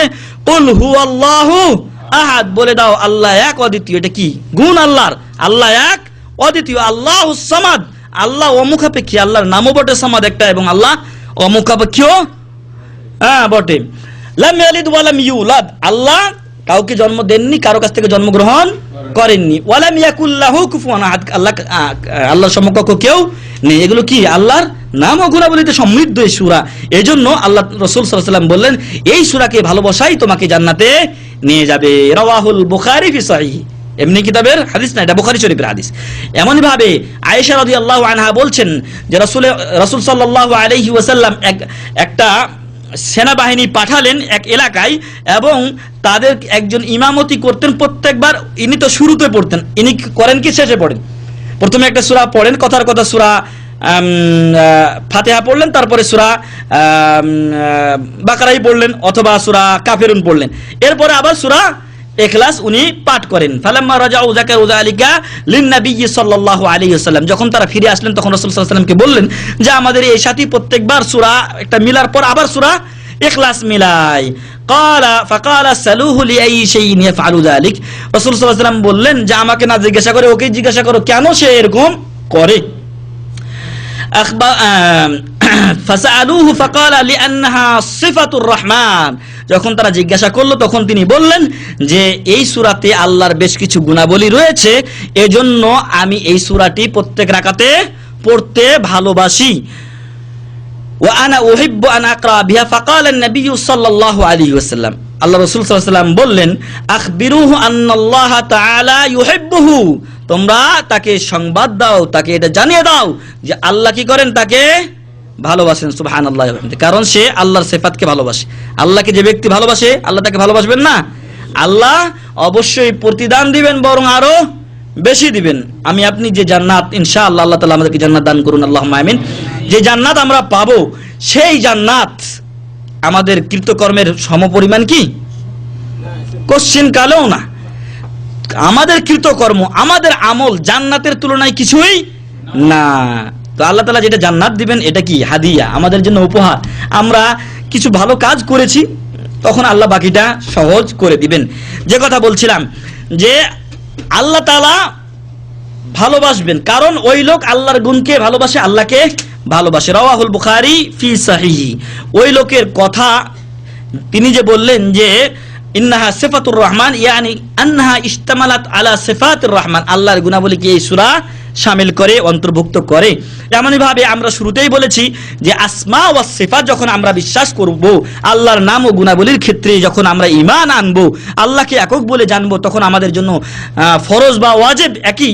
সালফে সালেহিন কাছে হানাফরা এই ফরজ ওয়াজিবের মধ্যে পার্থক্য করে, কিন্তু রাসূল কারীম, সাহাবায়ে ইকরাম, তাবেঈন, তাবেঈন তারা কি ফরজ এবং ওয়াজিবের মধ্যে পার্থক্য করেন না। আমাদের জন্য ফরজ এবং ওয়াজিব হয়ে যাবে যে আমরা যেন আল্লাহর সিফাত গুণগুলোকে বিশ্বাস করি। তার মধ্যে আমাদের দেশে যে ভ্রান্ত আকীদা আছে, বলে যে আল্লাহ নিরাকার, তাই না? আল্লাহ নিরাকার। আসলে কি আল্লাহ নিরাকার? আল্লাহর আকার আছে, আল্লাহ সাকার। তবে আল্লাহর আকার কেমন সেটা আমরা বলতে পারবো না, জানি না। আল্লাহর আকার আল্লাহর মতো, যেমন তার জন্য উপযুক্ত তেমনই তার আকার। আমি আপনি আল্লাহর কাইফিয়াত, ধরন বলতে পারবো না, কারণ হাদিসে ও কোরআনে কোথাও ধরন বর্ণনা করা হয়নি। তবে যেই জিনিসগুলো আল্লাহর জন্য আমরা ঈমান রাখবো, বিশ্বাস রাখবো, সেই জিনিসগুলোর মধ্যে হচ্ছে আল্লাহর চেহারা আছে। আল্লাহর চেহারা আছে, সেই চেহারা আমার চেহারার মতো না অন্য কোনো জীবজন্তুর চেহারার মতো, এটা বলা যাবে না। আল্লাহ বলছেন ওয়ায়াবকা ওয়াজহু রাব্বিকা যুল জালালি ওয়াল ইকরাম, দুনিয়ার সব কিছুই ধ্বংস হয়ে যাবে। কখন? কিয়ামতের সময়, তাই না? যখন কিয়ামত হবে তখন কুল্লু মান আলাইহা ফান, সবকিছুই, দুনিয়ার সবকিছু ধ্বংস হবে, বাকি থাকবে কে? ওয়ায়াবকা ওয়াজহু রাব্বিকা যুল জালালি ওয়াল ইকরাম, আল্লাহর চেহারা বাকি থাকবে। ওয়াজহু শব্দ আল্লাহ ব্যবহার করলেও আল্লাহর সবকিছুই বাকি থাকবে, আল্লাহর জাত বাকি থাকবে। তো ওয়াজহুন মানে চেহারা বলা, ওয়াজহুন শব্দের অর্থ চেহারা, আপনারা আমরা জানি। তো এই চেহারা আল্লাহর আছে, এটা আমাকে আপনাকে বিশ্বাস করতে হবে। আয়াতটি হচ্ছে সূরাতুর রহমানের 27 নম্বর আয়াত। এমনই ভাবে আল্লাহ বলছেন যে আল্লাহর দুই হাত আছে, সেই হাতটা কেমন? পশু যেগুলো চতুষ্পদ জন্তু আছে তার সামনের দুইটাকে হাত বলা হয়, তাই না? চতুষ্পদ জন্তু যেগুলো আছে, গরু, ছাগল, ভেড়া, এগুলো সামনের দুইটা হাতের কাজ করে, পিছনের দুটা পায়ের কাজ করে। যদিও চতুষ্পদ 4 পা বলছি, কিন্তু ওর সামনের দুইটা হাতের অর্থে ব্যবহার হয়। তো ওই হাতের মতো হাত না আমার আপনার হাতের মতো হাত, এগুলো বলা যাবে না। আল্লাহর হাত আছে, এটা আমাকে আপনাকে বিশ্বাস করতে হবে। আল্লাহ তাআলা বলছেন, যখন আল্লাহ তাআলা ফেরেশতাদেরকে এবং শয়তান তাদের মাঝে অন্তর্ভুক্ত ছিল ইবলিস, বললেন উসজুদু লি আদম, আদমকে আলাইহিস সালাতু ওয়াস সালাম তোমরা সিজদা করো। সবাই সিজদা করেছিল, ইবলিস করেনি। আল্লাহ কি বলেছিলেন ইবলিসকে? মা মানাআকা আন তাসজুদা লিমা খালাকতু বিয়াদাই, আমি নিজের 2 হাতে যাকে সৃষ্টি করেছি। তাহলে কার 2 হাত? আল্লাহর 2 হাত। আল্লাহর 2 হাতে আল্লাহ যাকে সৃষ্টি করেছেন তাকে সিজদা করতে তোমাকে কিসে বাধা দিল? তখন শয়তান কি বলেছিল? খালাকতানি আনা খায়রুম মিনহু, আমি তার থেকে উত্তম। খালাকতানি মিন নারিন ওয়া খালাকতাহু মিন তিন, আমাকে আগুন থেকে তৈরি করেছো, আগুন ধরাইলে কোন দিকে যায়? উপরের দিকে যায়। ওয়া খালাকতাহু মিন তিন, আর তাকে মাটি থেকে তৈরি করেছো, আর মাটি উপরের দিকে দিলে কোথায় আসে? নিচের দিকে আসে। অতএব আমি তার থেকে খায়রুন, আমি তার থেকে উত্তম, আমি তার থেকে আফজাল, অতএব আমি তাকে সিজদা করতে পারি না। প্রিয় ভাই এবং বন্ধুগণ, একটু আগে আমরা বলেছি তাকাব্বুর, অহংকার। শয়তান তাকাব্বুর করেছিল, অহংকার করেছিল। খাযালাহুল্লাহ, আল্লাহ তাকে লাঞ্ছিত করেছেন এবং কিয়ামত পর্যন্ত শয়তানুর রাজিম হিসেবে সে মানুষ তার কাছ থেকে তার থেকে আল্লাহর কাছে আশ্রয় চাইতে থাকবে, তাই না? আউযু বিল্লাহি মিনাশ শাইতানির রাজিম। যাই হোক, তো শয়তান আল্লাহকে সিজদা করেনি। আর এই 2 হাত দিয়ে আল্লাহ কাকে সৃষ্টি করেছেন? আদম আলাইহিস সালামকে। এমনই ভাবে এটা হচ্ছে আগে যেটা পড়লাম সূরাতুস সাদের 75 নম্বর আয়াত। পরের আয়াত হচ্ছে সূরা মায়দার 64 নম্বর আয়াত। ইহুদিরা কি বলে?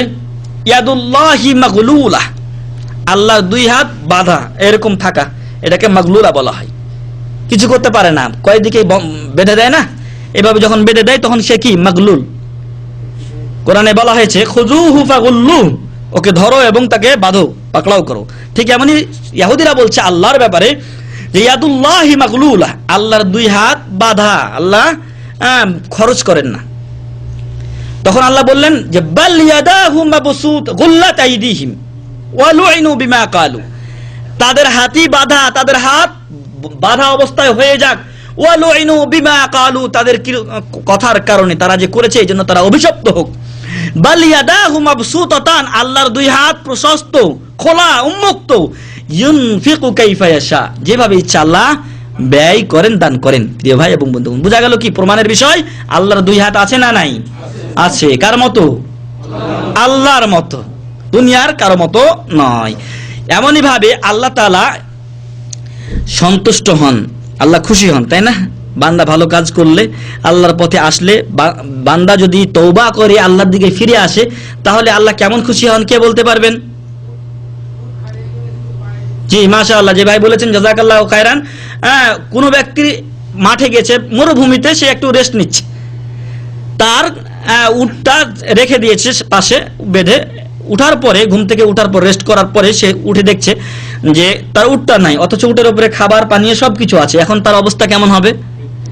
মৃত্যু ছাড়া আর কোনো উপায় নাই তার। এই ব্যক্তি খুঁজতে খুঁজতে উটটা পাইলো না, আবার ঘুরে এসে মনে করলো যে হয়তো উটটা বেতমিজ উট, আবার হয়তো ঘুরেও আসতে পারেনি নিজের জায়গাতে, গিয়ে যেখানে ছিলাম ওইখানে একটু আবার রেস্ট নি। এবার ওখানে আবার গিয়ে সে ঘুমাতে শুরু করেছে। ঘুম থেকে উঠে এবার দেখে যে উটটা খাবার সব ফিরে এসেছে।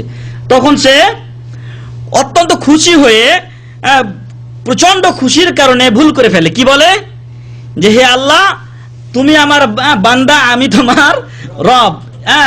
সে ভুল করে কিসে? আখতা ফি বিশিদ্দাত মিন শিদ্দাতিল ফারাহ, অতিরিক্ত খুশির কারণে সে ভুল করে ফেলে। তো এই লোক যেরকম অতিরিক্ত খুশি হয়েছে, আল্লাহ এর চাইতে বেশি খুশি হন বান্দা যদি তার দিকে ফিরে আসে। তাহলে আল্লাহ কি করেন? খুশি হন, সন্তুষ্ট হন। যেরকম আল্লাহ বলছেন রাদিয়াল্লাহু আনহুম ওয়া রাদওয়ান, আল্লাহ সাহাবাদের প্রতি সন্তুষ্ট হয়ে গেছেন। ওয়া ইউহিব্বু, আল্লাহ ভালোবাসেন। কি দলিল? একটু আগে আমরা বলেছি রাসূল সাল্লাল্লাহু আলাইহি ওয়াসাল্লাম বলছেন সূরাতুল ইখলাসকে ভালোবাসার কারণে আল্লাহ ওই ব্যক্তিকে কি করেন? ভালোবাসেন। ওয়ায়াসকাত, আল্লাহ ওয়ায়াগদাব ওয়ায়াসকাত, আল্লাহ রাগান্বিত হন, অসন্তুষ্ট হন। কাদের প্রতি? যারা আল্লাহর বিধান মানে না, কোরআন হাদিস মানে না তাদের প্রতি। ইলা গায়রি যালিকা মিম্মা ওয়াসাফাল্লাহু বিহি নাফসাহু আও ওয়াসাফাহু বিহি রাসূলুহু সাল্লাল্লাহু আলাইহি ওয়াসাল্লাম। এছাড়াও আরো বিভিন্ন নাম ও গুণাবলী রয়েছে যেগুলো দিয়ে আল্লাহ এবং তার রাসূল সাল্লাল্লাহু আলাইহি ওয়াসাল্লাম আল্লাহকে কি করেছেন, গুণান্বিত করেছেন অথবা নামকরণ করেছেন, সেগুলো আমাকে আপনাকে সাব্যস্ত করতে হবে। এরপর বলা হচ্ছে এগুলো তো আমরা কোরআন ও হাদিস থেকে দলিল পেলাম। মানুষের আকল, মানুষের জ্ঞান থেকে কোনো দলিল আছে কি তাওহীদুল আসমা ওয়াস সিফাত সাব্যস্তের ব্যাপারে?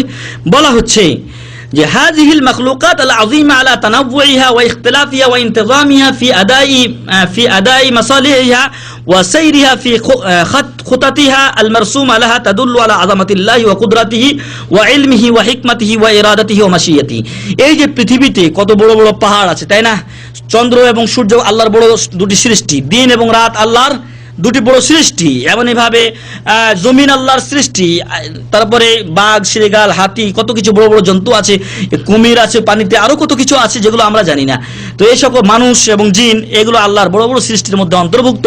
তো এই সৃষ্টিগুলো যে নিয়মতান্ত্রিক ভাবে চলে যাচ্ছে প্রতিদিন, কোনো অঘটন ঘটছে না। যেগুলো অঘটন ঘটছে সেগুলো কার কারণে? শয়তানের কারণে, আমার আপনার কারণে। এগুলো কার কারণে? আমার আপনার কারণে। আল্লাহ কোরআনে বলছেন যাহারাল ফাসাদু ফিল বাররি ওয়াল বাহর বিমা কাসাবাত আইদিন নাস। দুনিয়াতে যে ফিতনা ফাসাদ সৃষ্টি হয়েছে কার জন্য? বিমা কাসাবাত আইদিন নাস, মানুষের কৃতকর্মের কারণে, মানুষের কাজের কারণে এগুলো হচ্ছে। আমি আপনার প্রতি জুলুম করছি, আপনি আরেকজনের প্রতি জুলুম করছেন, এই জন্য জুলুমের সৃষ্টি হচ্ছে, মানুষ আত্মহত্যা করছে। আমি আপনি একটু ধৈর্য ধারণ নাই, চট করে গাড়ি ঢুকিয়ে দিলাম, বাস অ্যাক্সিডেন্ট হচ্ছে, তাই না? এগুলো আমার আপনার কৃতকর্মের কারণে হচ্ছে। যদিও আল্লাহ তকদির লিখেছেন, কিন্তু তকদির লিখেছেন আমার আপনার কৃতকর্মের উপরে করব বলে আল্লাহ লিখেছেন। যাই হোক, এই যে দুনিয়া নিয়মতান্ত্রিক ভাবে চলছে, আকাশ বাতাস সবকিছুই চলছে নিয়মতান্ত্রিক ভাবে, এগুলো প্রমাণ করে আল্লাহর বড়ত্ব, আল্লাহর শক্তির প্রতি এবং আল্লাহর জ্ঞানের প্রতি, আল্লাহর হিকমতের প্রতি। আল্লাহ নিজের ইচ্ছা অনুযায়ী এগুলো পরিচালনা করছেন, এটার উপরেই প্রমাণ বহন করে। এমনটি কেউ হতে পারে যে দুনিয়া সুন্দরভাবে চলছে অথচ এর পিছনে কারো হাত নাই? আছে? এগুলো অসম্ভব ব্যাপার। এজন্য আমরা একটা উদাহরণ পেশ করেছি এর আগে, যে এক ব্যক্তি, তিনি মুওয়াহহিদ, একত্ববাদী, তাওহীদবাদী। ওই ব্যক্তি নাস্তিকদের সাথে মুনাজারা বাহাস করছে। তো বাহাস করে ওরা মানে না। তো উনি বললেন যে ঠিক আছে, আমরা আজকে এখানে আমাদের বাহাস শেষ করলাম, আগামী শুক্রবারে দুপুরের পরে বা দুপুর 1টার সময় আমরা আবার মিলিত হব। এরপরে পরের সপ্তাহে শুক্রবার 1টার সময় উনি না এসে 1:30টার সময় এসেছেন। আর নাস্তিকরা যারা কাফের তারা আগে এসে বসে আছে, 1টার সময় কি ওরা 1:15 এসে বসে আছে। এবার যখন তিনি উপস্থিত হলেন তখন বললেন, তুমি আল্লাহতে বিশ্বাসী? তোমার আল্লাহ কি বলে যে তুমি আধা ঘন্টা লেট করে আসো? হ্যাঁ, এটা কেমন কথা? তুমি আল্লাহর অস্তিত্ব প্রমাণ করতে চাও? তোমার তো আদায় ঠিক নাই, তুমি কি আল্লাহর অস্তিত্ব প্রমাণ করবে? তখন ওই ব্যক্তি বললেন যে আরে ভাই বলিয়েন না, পথিমধ্যে একটা বিপদে পড়ে গেছিলাম, তো এই জন্য আমার আসতে একটু লেট হয়ে গেল। তারা বলছে যে কি বিপদ আপনার আসলো? উনি বললেন যে আমি যে রাস্তা দিয়ে আসছিলাম, রাস্তায় এসে দেখি একটা নদী। কি? একটা নদী, কিন্তু নদীতে কোনো মাঝিমাল্লা নেই। এখন আমি কি করি চিন্তা করতে লাগলাম, এদিক সেদিক দেখি তো কিছুই পাওয়া যায় না। তখন আল্লাহর কাছে দোয়া করতে থাকলাম। তো এক পর্যায়ে দেখলাম যে গাছগুলো হচ্ছে কি আপনি কেটে যাচ্ছে, গিয়ে এগুলো তক্তা হচ্ছে। আমরা তক্তাই বলি তো, তাই না? তক্তা হয়ে যাচ্ছে, আর একটা তক্তা আর একটার সাথে পেরেক লেগে জমা হয়ে যাচ্ছে। জমা হয়ে গেল, এভাবে আলকাতরা লেগে গেল, তারপরে সুন্দর একটা বইটা তৈরি হয়ে গেল। আমি ওটাতে চড়ে নিলাম, সুন্দর আমি এপারে চলে আসলাম, তাই এই একটু লেট হয়ে গেল। তখন তারা বলছে যে আপনি কি পাগল? আপনি কি পাগল? বলছে কেন? বলছে যে এই একটা নৌকা এমনি একা একা হয়ে যেতে পারে? গাছ কি এমনি কাটা হয়ে যায়? তখন তিনি বললেন যে আমি দেখছি তোমরা আমার চাইতে বড় পাগল, কারণ আমি তো একটা নৌকার কথা বলেছি, তোমরা এটা বিশ্বাস করতে পারছো না যে একটা নৌকা, সামান্য একটা নৌকা একজন নাজ্জার বা একজন কর্মচারী বা মিস্ত্রি ছাড়া হয় না।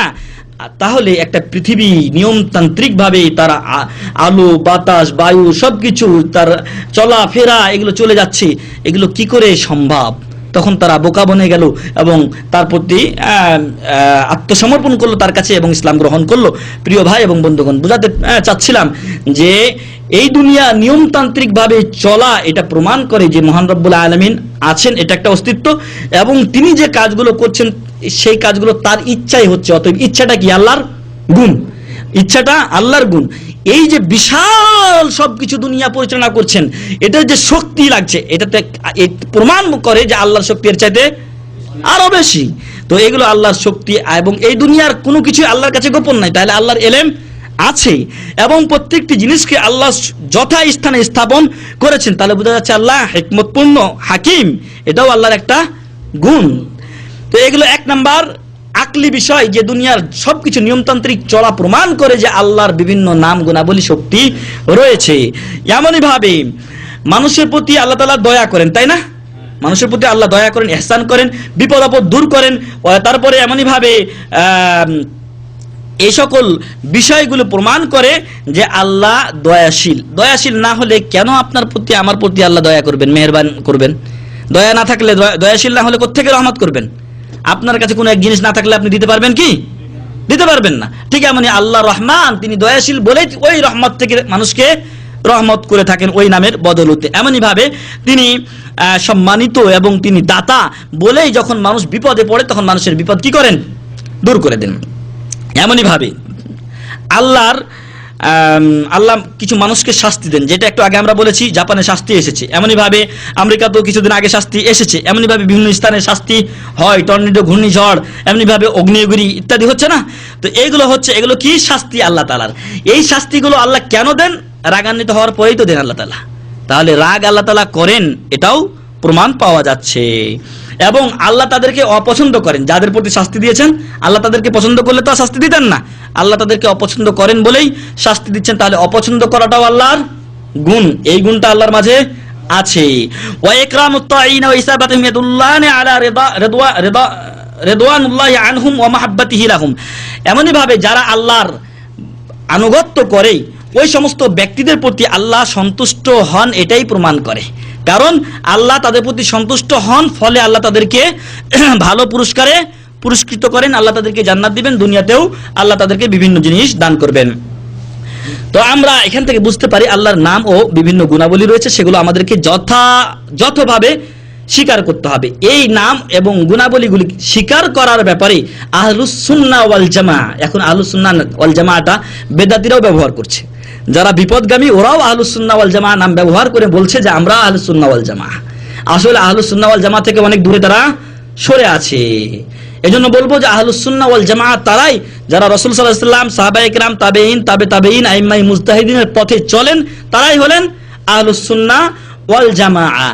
এই আসমা ওয়াস সিফাত, আল্লাহর নাম ও গুণাবলী সাব্যস্তে বা অস্বীকার করার ব্যাপারে আহলুস সুন্নাহ ওয়াল জামাআতের নীতি বা রীতিটা কি, সেটা আমরা জানবো সংক্ষেপে।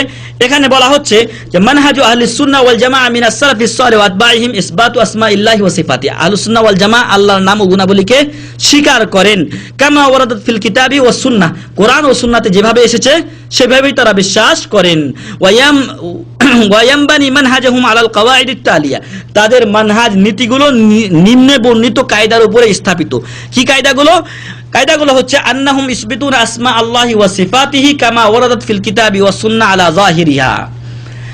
কোরআন ও সুন্নাতে, কোরআন ও হাদিসে আল্লাহ তাআলার যে নাম ও গুণাবলীগুলি যেভাবে এসেছে সেইভাবে তারা বিশ্বাস করেন। ওয়ামা তাদুল্লু আলাইহি আলফাযুহা মিনাল মানি, তার অর্থগুলো তারা স্বীকার করেন। ওয়ালা ইউআযিলুনাহা আন যাহিরিহা, বাহ্যিক অর্থ থেকে ওর বিপদ বা ভ্রান্ত অর্থ বা বাতিল অর্থ তারা করেন না, অপব্যাখ্যা করেন না। ওয়ালা ইউহাররিফুনা আলফাযহা ওয়া দালালাতিহা আন মাওয়াদিহা, তার যথা স্থান হতে তাকে সরিয়ে দেন না। যে অর্থের জন্য আল্লাহ নাজিল করেছেন সেই অর্থ তারা তার করে থাকে। এমনই ভাবে ইয়ানফুনা, 2 নাম্বার, একটা হচ্ছে যেগুলো যেভাবে এসেছে সেভাবে তারা বিশ্বাস করেন। 2 নাম্বার, আল্লাহর সাথে মাখলুকের সাব্যস্ত সাদৃশ্য তারা কি করে? অস্বীকার করে। ইয়ানফুনা আনহা মুশাবাহাতা সিফাতিল মাখলুকিন কামা ক্বালা তাআলা, যেমন আল্লাহ তাআলা বলছেন লাইসা কামিসলিহি শাই ওয়া হুয়াস সামিউল বাসির, আল্লাহর মতো কেউ না, আল্লাহর সাথে কারো সাদৃশ্য নেই এবং তিনি শুনেন ও দেখেন। তাহলে আহলুস সুন্নাহ ওয়াল জামাআহ আল্লাহর সাথে কোনো মাখলুকের সাদৃশ্য দেখে না, রাখে না এবং উদাহরণ দৃষ্টান্ত পেশ করে না যে আল্লাহর হাত বা আল্লাহর পা এরকম, এগুলো তারা বলেন না।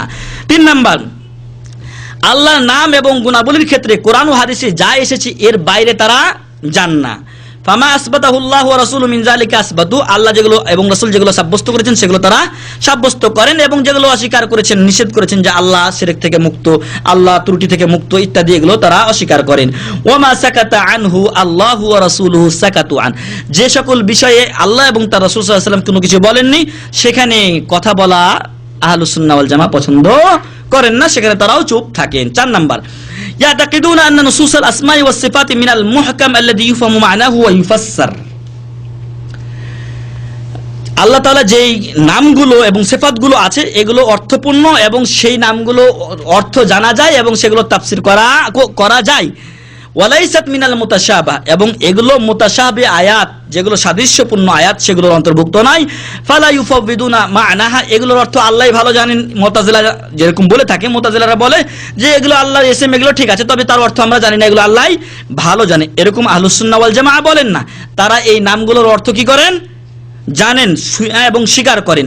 কামা ইয়ানসিবু যালিকা ইলাইহিম মান কাযিবা আলাইহিম, যেমনটি আহলুস সুন্নাহ বিরোধী, আহলুস সুন্নাহ ওয়াল জামাআর বিরোধীরা মনে করে কি যে এরা হচ্ছে মুশাব্বাহা, মানে আল্লাহকে মাখলুকের সাথে কি করে, সাদৃশ্য করে দেয়।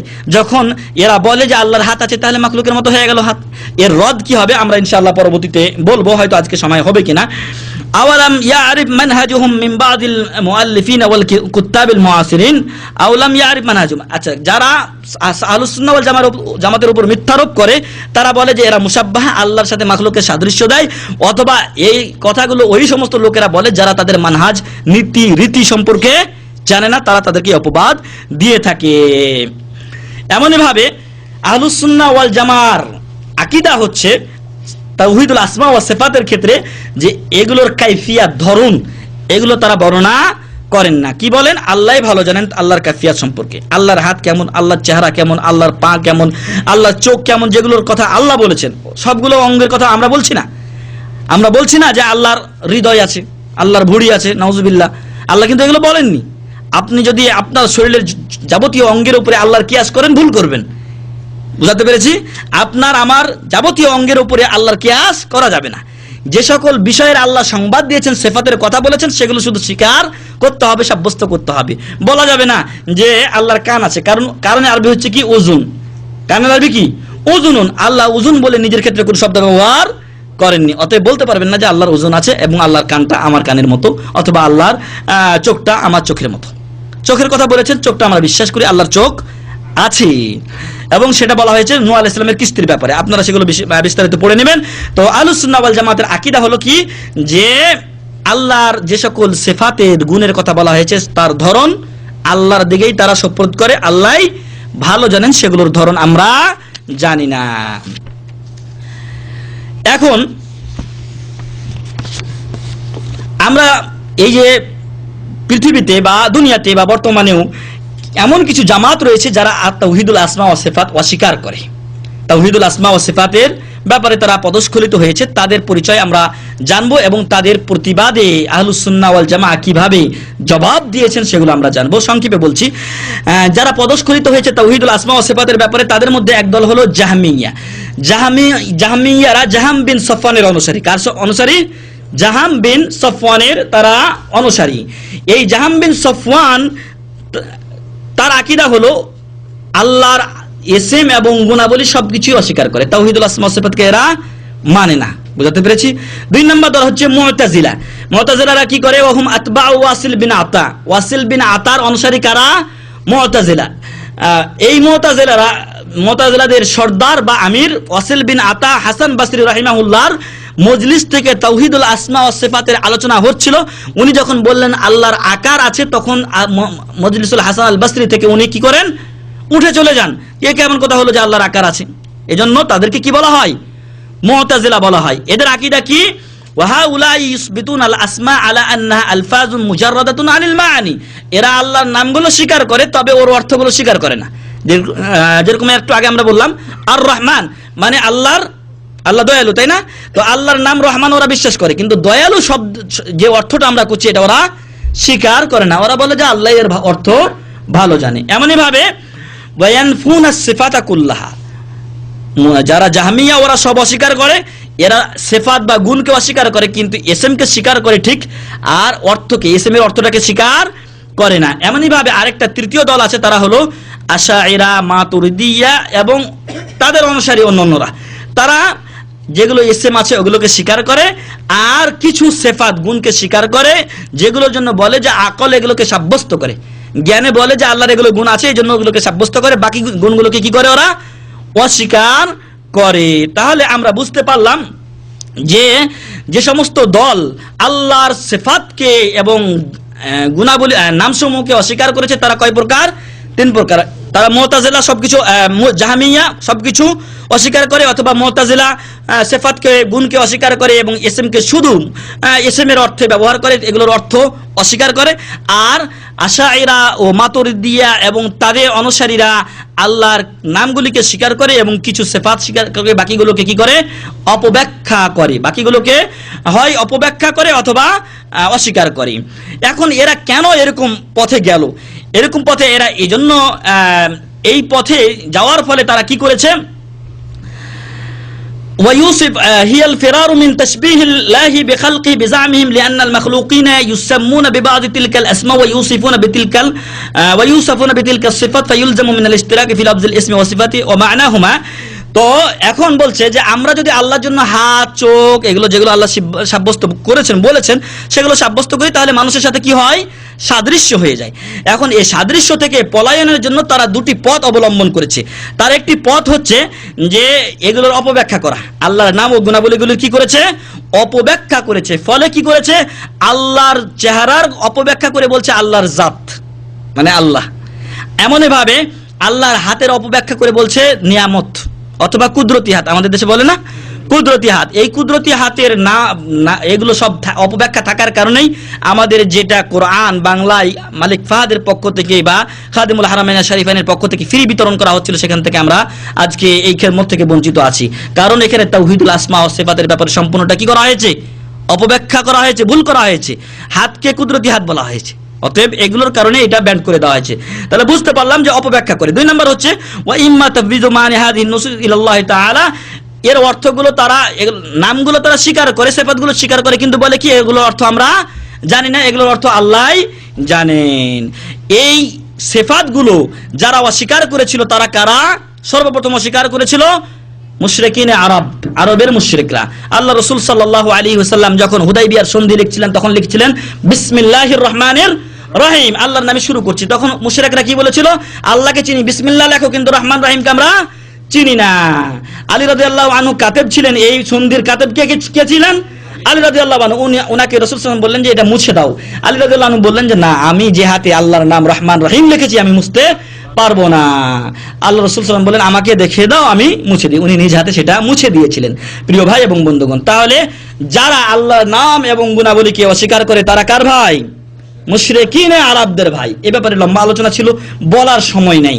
তো যাই হোক, আমরা এটাই বোঝাতে চাচ্ছি আপনাদেরকে যে আল্লাহর নাম রয়েছে, সেই নামকে অস্বীকার করা যাবে না। যারা আল্লাহর নাম এবং গুণাবলীকে অস্বীকার করে তারা আল্লাহকেই, আল্লাহর সিফাত ও গুণাবলীকে অস্বীকার করার মাধ্যমে কুফরিতে লিপ্ত হয়। আল্লাহ বলছেন ওয়াহুম ইয়াকফুরুনা বির রহমান, তারা রহমানকে কি করে? অস্বীকার করে, রহমানের প্রতি তারা কুফরি করে। ফাহাউলাইল মুশরিকুন হুম সালাফুল জাহমিয়া। অতএব এই মুশরিকরা কাদের এই মুশরিকরাই হচ্ছে, মুশরিকদের উত্তরসূরি হচ্ছে কে? জাহমিয়া, মুতাজিলা এবং আশাইরা, মাতুরিদিয়া এবং আমাদের দেশে যারা এদের পথ অনুসরণ করে তারা ওই মুশরিকদের উত্তরসূরি। আল্লাহ আমাদেরকে তাদের থেকে হেফাজত করুন, আল্লাহুম্মা আমিন। এখন আসুন আমরা শেষ কথা কয়েকটা বলে শেষ করবো ইনশাআল্লাহ। হয়তো গরমে আপনারাও ক্লান্ত হয়ে গেছেন, সময়ও শেষ হয়ে আসছে। এগুলোর প্রতিবাদ আপনি কি করে করবেন? আপনি সহিহ আকীদা গ্রহণ করলেন, আপনি যখন দেশে যাবেন তখন আপনি বিভিন্ন বাতিল আকীদাপন্থীদের মুখোমুখি হবেন, তাদের প্রতিবাদ আপনি কি করে করবেন? 1 নাম্বার, আল্লাহ তাআলা এই নাম ও গুণাবলীগুলিকে সাব্যস্ত করেছেন কোরআন ও বিভিন্ন কোরআনের আয়াতে এবং রাসূল সাল্লাল্লাহু আলাইহি ওয়াসাল্লাম তার হাদিসে, তাই না? যদি আমি এগুলোকে অস্বীকার করি তাহলে কি অস্বীকার করলাম? কোরআন ও হাদিস অস্বীকার করলাম। আর আমি এর মাধ্যমে কি হয়ে যাব? দিন থেকে খারিজ হয়ে যাব, কারণ একটা আয়াত অস্বীকার করলে তো কাফের হয়ে যাবে মানুষ। বুঝাতে পেরেছি? 1 নাম্বার রদ। 2 নাম্বার, নাম একই হওয়ার কারণে সিফাত একই হবে এমনটি ধারণা করা ভুল, তাই না? যেমনটি ওরা ধারণা করে এগুলোকে অস্বীকার করেছে যে আল্লাহর হাত আছে বললে মানুষের সাথে সাদৃশ্য হয়ে যায়, ফলে আল্লাহর হাতকে আমরা কি করলাম, অস্বীকার করলাম অথবা অপব্যাখ্যা করলাম। এই ধারণাটা তাদের ভুল। প্রিয় ভাই এবং বন্ধুগণ, একটু আগে আমরা বলেছি এক মায়ের পেট থেকে একসাথে দুইটা ভাই বের হচ্ছে, একজনের সাথে আরেকজনের মিল আছে কি নাই, অথচ মানুষ দুইজনে তো মানুষ। জিন্স কি আল্লাহর জিন্সের সাথে আমাদের জিন্সের মিল আছে? হ্যাঁ, আল্লাহর জিন্স আলাদা, আল্লাহ ইলাহ মাবুদ, তিনি একমাত্র উপাস্য, তিনি সত্য মাবুদ, আর আমি আপনি তার মাখলুক, সামান্য হাজার হাজার মাখলুকের মধ্যে সামান্য একটা ছোট মাখলুক। এখন আমি আপনি নিজে একই মায়ের পেটের মধ্য থেকে একসাথে আসলাম, একই দিনে হলাম, তারপরে দেখা যায় দুইটার সাথে মিল নাই। তাহলে নাম এক, তারপরে আপনার জিনিস এক, তারপরেও যদি মিল না হয়, তাহলে আল্লাহ স্রষ্টার সাথে কি করে মানুষের হাতের মিল হতে পারে? মিল হওয়া সম্ভব? সম্ভব নয়। অতএব তাদের যে ধারণা, এটা ভ্রান্ত ধারণা। খেয়াল করে দেখেন, হাতির পা আছে না? পিপিলিকার পা আছে? পিপিলিকারও পা আছে, হাতিরও পা আছে। তাই বলে কি হাতির পা আর পিপিলিকার পা সমান? পিপিলিকার পা ছোট আর হাতির পা বড়। হাতির পা দিয়ে আমাকে আপনাকে, আমার আপনার পাকে চাপলেও আমি আপনি শেষ হয়ে যাব। অতএব পা নামের সাথে মিল থাকার কারণে একই রকম তাশাবুহ, সাদৃশ্য লাজেম হয় না। আমার পা আছে, একটা মুরগিরও পা আছে, কিন্তু আমার পা কি মুরগির পার মতো? এই জন্য সালফে সালেহিন বলছেন, এবং যারা সহি আকীদা এবং সাহাবা ইকরাম, তাবেঈন এবং তাবেঈ তাবেঈন, রাসূল সাল্লাল্লাহু আলাইহি ওয়াসাল্লামের অনুসারী, তারা বলছেন যে নাম যদি একই হয়ে যায়, এই জন্য সাদৃশ্য লাজেম আসে না। অতএব তোমরা হে বিপদগামী জাহমিয়া, মুতাজিলা, মাতুরিদিয়া, আশআইরা এবং আমাদের সুফিবাদের যারা আছো, তোমরা যে আকীদা পোষণ করছো, এটা তোমাদের ভ্রান্ত আকীদা। কারণ আল্লাহ তাআলা তার বান্দাদেরকে বলছেন যে অবাশশারুহু বিগুলামিন আলিম। ফেরেশতারা ইব্রাহিম আলাইহিস সালামকে একজন জ্ঞানী সন্তানের সুসংবাদ দিলেন, এবং তিনি হলেন কে? ইসহাক। আরেকটা দিয়েছেন ওয়াবাশশারুহু বিগুলামিন হালিম, সহনশীল সন্তানের সুসংবাদ দেওয়া হয়েছিল, তিনি হলেন কে? ইসমাইল। তাহলে হালিম এবং আলিম আল্লাহ কার ব্যাপারে জিজ্ঞাসা করছেন, কার ব্যাপারে সাব্যস্ত করছেন বা বলছেন? বান্দার ব্যাপারে। তাহলে বান্দা যে আলিম আর হালিম, এটা কি আল্লাহর সাথে মিলবে? আল্লাহর নামও হালিম, আল্লাহর নামও আলিম, কিন্তু বান্দার আলিম এবং হালিম হওয়ার সাথে আল্লাহর সাথে আসমান জমিনের চাইতে যোজন যোজন মাইল বেশি পার্থক্য আছে। আল্লাহর জ্ঞান আছে, মানুষের জ্ঞান নাই। মানুষ কি পাগল নাকি? মানুষেরও জ্ঞান আছে, তবে মানুষের জ্ঞান সামান্য, আল্লাহর জ্ঞান অনেক অনেক গুণ বেশি, যার তুলনা করা যাবে না এবং তার ধারণা আমরা বলতে পারবো না। অতএব নামের সাথে মিশে যাওয়ার কারণে জিনিসের সাথে জিনিস একই হয়ে যায়, এমনটি ধারণা করা সম্পূর্ণ ভুল এবং বোকামির কাজ। 3 নাম্বার, যার পরিপূর্ণ সিফাত নেই, তিনি কি ইলাহ মাবুদ হতে পারেন? ইবাদতের যোগ্য হতে পারেন? অতএব যদি আল্লাহকে বলে দেওয়া হয় যে আল্লাহ সিফাত নাই, এই নাই, তাই আল্লাহ কি জিরো? যদি হিরো হইতে চায় কাউকে, তাহলে বলে এত শক্তি তার, এত কিছু নিয়ে চলে যায়, গাড়ি খুব জোরে চালায়, তাহলে খুব বড় ড্রাইভার, ভালো ড্রাইভার, এই না? তো সিফাত যখন পরিপূর্ণ আসে, তখন তার পূর্ণতা অর্জন হয়। অতএব যদি আল্লাহর সিফাত না থাকে, তাহলে আল্লাহ অপূর্ণ হয়ে গেলেন, তখন মাবুদের যে যোগ্যতা সেটা থাকবে না। অতএব এক্ষেত্রেও আল্লাহর সিফাত আছে বলে প্রমাণিত হয়। 4 নাম্বার হচ্ছে যে সিফাত যদি থাকে, তাহলে এটা পূর্ণতার গুণ হলো। এমনই ভাবে সিফাত যদি না থাকে, তাহলে সেটা কি? অপূর্ণতা। আর আল্লাহ অপূর্ণতা থেকে সম্পূর্ণ মুক্ত। 5 নাম্বার, এটা বলে আমরা শেষ করব। এই যে যারা অপব্যাখ্যা করছে, যারা এগুলোর অপব্যাখ্যা করে বলছেন নিয়ামত, কুদরতি হাত, কুদরতি চোখ, অথবা আল্লাহর ওয়াজকে জাত বলে উল্লেখ করেছে, যদি এরকম করা হয়, তাহলে এই ব্যাপারে যেই দলিলগুলো এসেছে, সেই দলিলগুলো অপব্যাখ্যা করা হলো, যার কোনো প্রমাণ কোরআন হাদিসে নেই। কোরআন হাদিসে যদি অপব্যাখ্যার দলিল থাকতো যে হ্যাঁ এটার মানে নিয়ামত বা কুদরত আমরা ধরবো, তাহলে করলে কোনো সমস্যা ছিল না। অতএব কোরআনের সহি অর্থকে, হাদিসের সহি অর্থকে বিপথে ব্যয় করা হচ্ছে অথবা বিপদগামী করা হচ্ছে, এজন্য এর কোনো প্রমাণ নেই। তাই আমার আপনার উচিত হবে যে আহলুস সুন্নাহ ওয়াল জামাতের আকীদা তাওহীদুল আসমা ওয়াস সিফাতের ব্যাপারে আল্লাহ এবং তার রাসূল সাল্লাল্লাহু আলাইহি ওয়াসাল্লাম আল্লাহর জন্য যে সকল নাম এবং গুণাবলী সাব্যস্ত করেছেন, সেগুলো সাব্যস্ত করা, এবং তার অর্থ আছে সেই অর্থগুলো জানা, মানা, এবং কিভাবে মানবেন আমরা সেগুলো বলে দিয়েছি। সাথে সাথে যেগুলো গুণান্বিত করলে আল্লাহর ঘাটতি ত্রুটি হয়, সেগুলো থেকে আল্লাহকে হেফাজত করা এবং আল্লাহকে মুক্ত বলে ঘোষণা করা, পবিত্রতা ঘোষণা করা আল্লাহর, এটাই হচ্ছে তাওহীদুল আসমা ওয়াস সিফাত। মহান রব্বুল আলামিন যেন আমাদেরকে তাওহীদুল আসমা ওয়াস সিফাতকে যথাযথভাবে জেনে মানার তৌফিক দান করেন, আল্লাহুম্মা আমিন।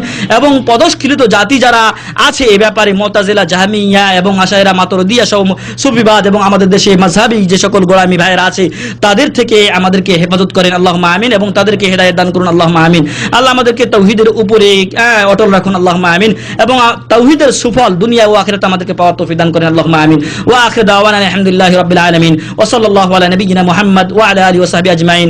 আসসালামু আলাইকুম ওয়া রাহমাতুল্লাহি ওয়া বারাকাতুহু।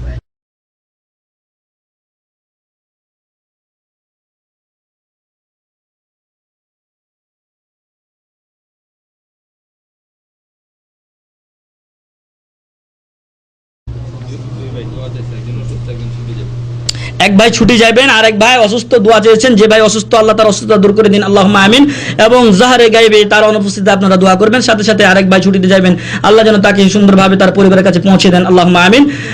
সাথে সাথে ওই ভাই যেন আমাদেরকে দোয়াতে না ভুলে যান, কারণ মুসাফিরের দোয়া কবুল হয়, খেয়াল রাখবেন মুসাফিরের দোয়া কবুল হয়। মুসাফিরের অবস্থায় আমাদের জন্য দোয়া করবেন।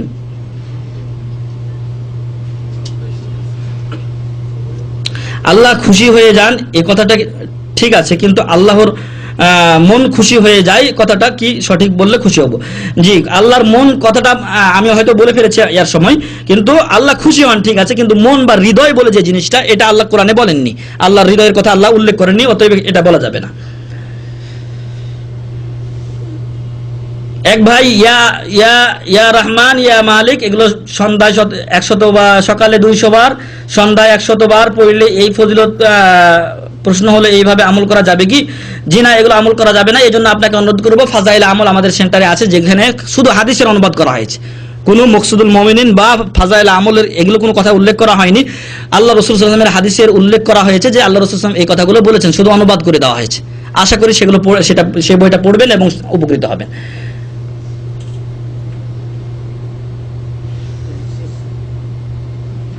ওয়াইস কুরনি টাইম শেফ বলছেন, একজন ওয়াইস কুরনি সম্পর্কে জানতে চান। আমরা ওয়াইস কুরনি সম্পর্কে হজের একটা ক্যাসেট আলোচনা করেছি, আমার একটা হজের ক্যাসেট আছে, হজের পর করণীয়, সেখানে ওয়াইস কুরনি সম্পর্কে আলোচনা আছে। ওয়াইস কুরনি ভালো ব্যক্তি ছিলেন, আল্লাহ রাসূল সাল্লাল্লাহু আলাইহি ওয়াসাল্লাম সাহাবাদেরকে বলেছিলেন তার কাছে যদি দোয়া বা ক্ষমা আল্লাহর কাছে চেয়ে নিতে পারো তোমাদের জন্য, তাকে বলবে আল্লাহর কাছে ক্ষমা চাও, তাহলে তাই করিও। ওমর রাদিয়াল্লাহু আনহু এবং আলী রাদিয়াল্লাহু আনহু তার কাছে দোয়া চেয়ে নিয়েছিলেন, এবং ওয়াইস কুরনি ভালো ব্যক্তি ছিলেন। তবে তার ব্যাপারে ভ্রান্ত একটা আকীদা আছে আমাদের দেশে। এক দেখেছেন ওয়াইস কুরনি 32 দাঁত গুনি গুনি উখড়াইলেন, ওহু করলেন না, মানে রাসূল সাল্লাল্লাহু আলাইহি ওয়াসাল্লামের ওহুদে দাঁত ফেলেছেন, পড়ে গেছিল দাঁত, ওই অনুসরণ করে উনি 32টা দাঁত, কোনটা আল্লাহ রাসূলের পড়েছে এটা না এটা, এই করতে করতে সবটি ফেলে দিয়েছেন। না, এটা বাতিল কথা, এটা বাতিল কথা এবং বেআকুল কথা। আকলে বলে না যে একটা লোকের মানে 32টা দাঁত উঠিয়ে ফেলবে, এবং এটা কোনো নেকির কাজ না। নফল নামাজ বলতে, নফল বলতে অতিরিক্ত নামাজ বোঝায়, সুন্নাত নামাজ সেটাও এক ধরনের নফল, ফরজ বাদ দিয়ে যেগুলো সেগুলোই হচ্ছে নফল নামাজ, যেগুলো না পড়লে গুনাহ হয় না, যেগুলো না পড়লে গুনাহ হয় না। তবে খেয়াল রাখবেন এগুলো অবশ্যই, যেগুলো 12 রাকাত নামাজ সুন্নাতে মুআক্কাদা, সুন্নাতে রাতে বলা হয়, সেগুলো অবশ্যই পড়বেন। সাথে সাথে আরো যেগুলো আছে নাফিলা তাল্লাক, বিশেষ করে তাহাজ্জুদের নামাজ, সেটাও নফল। তো এগুলো নামাজ হচ্ছে নফলের নামাজ। তারপর সালাতুজ জোহা, সেটাও নফল নামাজ। টাকনার নিচে জামাকা বা প্যান্ট পরে নামাজ পড়লে নামাজ হবে কি? নামাজ এক মাসলা, আর একটা হচ্ছে যে এটা কবিরা গুনাহ, জাহান্নামে যাবে। নামাজ সময় আপনার নামাজ হয়ে যাবে, নামাজের জায়গায় নামাজ, বলা হয়নি যে টাকনার নিচে কাপড় থাকলে নামাজ হবে না। তবে জেনে রাখবেন যে এটা নামাজেও যেরকম হারাম, নামাজের বাইরেও টাকনার নিচে কাপড় পরা হারাম। এবং আজকে ওই যে উদ্দুদাই বলছে না শেখ রিয়াজ, টাকনার নিচে কাপড়ের কথা উনি বলেছেন, আপনারা শুনেছেন কিনা নামাজের পরে যিনি বলছেন, তো মা আসফালা মিনাল কাবাইনি মিনাল ইজার ফাহুয়া ফিন্নার। আমরা এটা একটা লিফলেটও দিয়েছিলাম, টাকনার নিচে যে কাপড় থাকে সেই অংশটুকু কোথায় যাবে? জাহান্নামে যাবে। কাপড় যাবে না পা যাবে? পা যাবে। মনে রাখবেন, কেউ আবার বললেন না যে আমার কাপড়টা যাবে, পাটুক যাবে। যাক, আমাদের সময় কম, হয়তো আপনাদের সময় বেশি নিয়ে ফেললাম। আল্লাহ তাআলা আমাদেরকে সঠিক পথের উপর অটল রাখুন আল্লাহুম্মা আমিন। আল্লাহ আমাদেরকে সঠিক পথের দিশা দিন আল্লাহুম্মা আমিন। আল্লাহ আমাদের যাদের সমস্যা আছে, যে ভাইরা দোয়া চেয়েছেন, তাদের মনের আশা পূরণ করুন আল্লাহুম্মা আমিন। ওয়া আখিরু দাওয়ানা আলহামদুলিল্লাহি রাব্বিল আলামিন। আসসালামু আলাইকুম ওয়া রাহমাতুল্লাহ।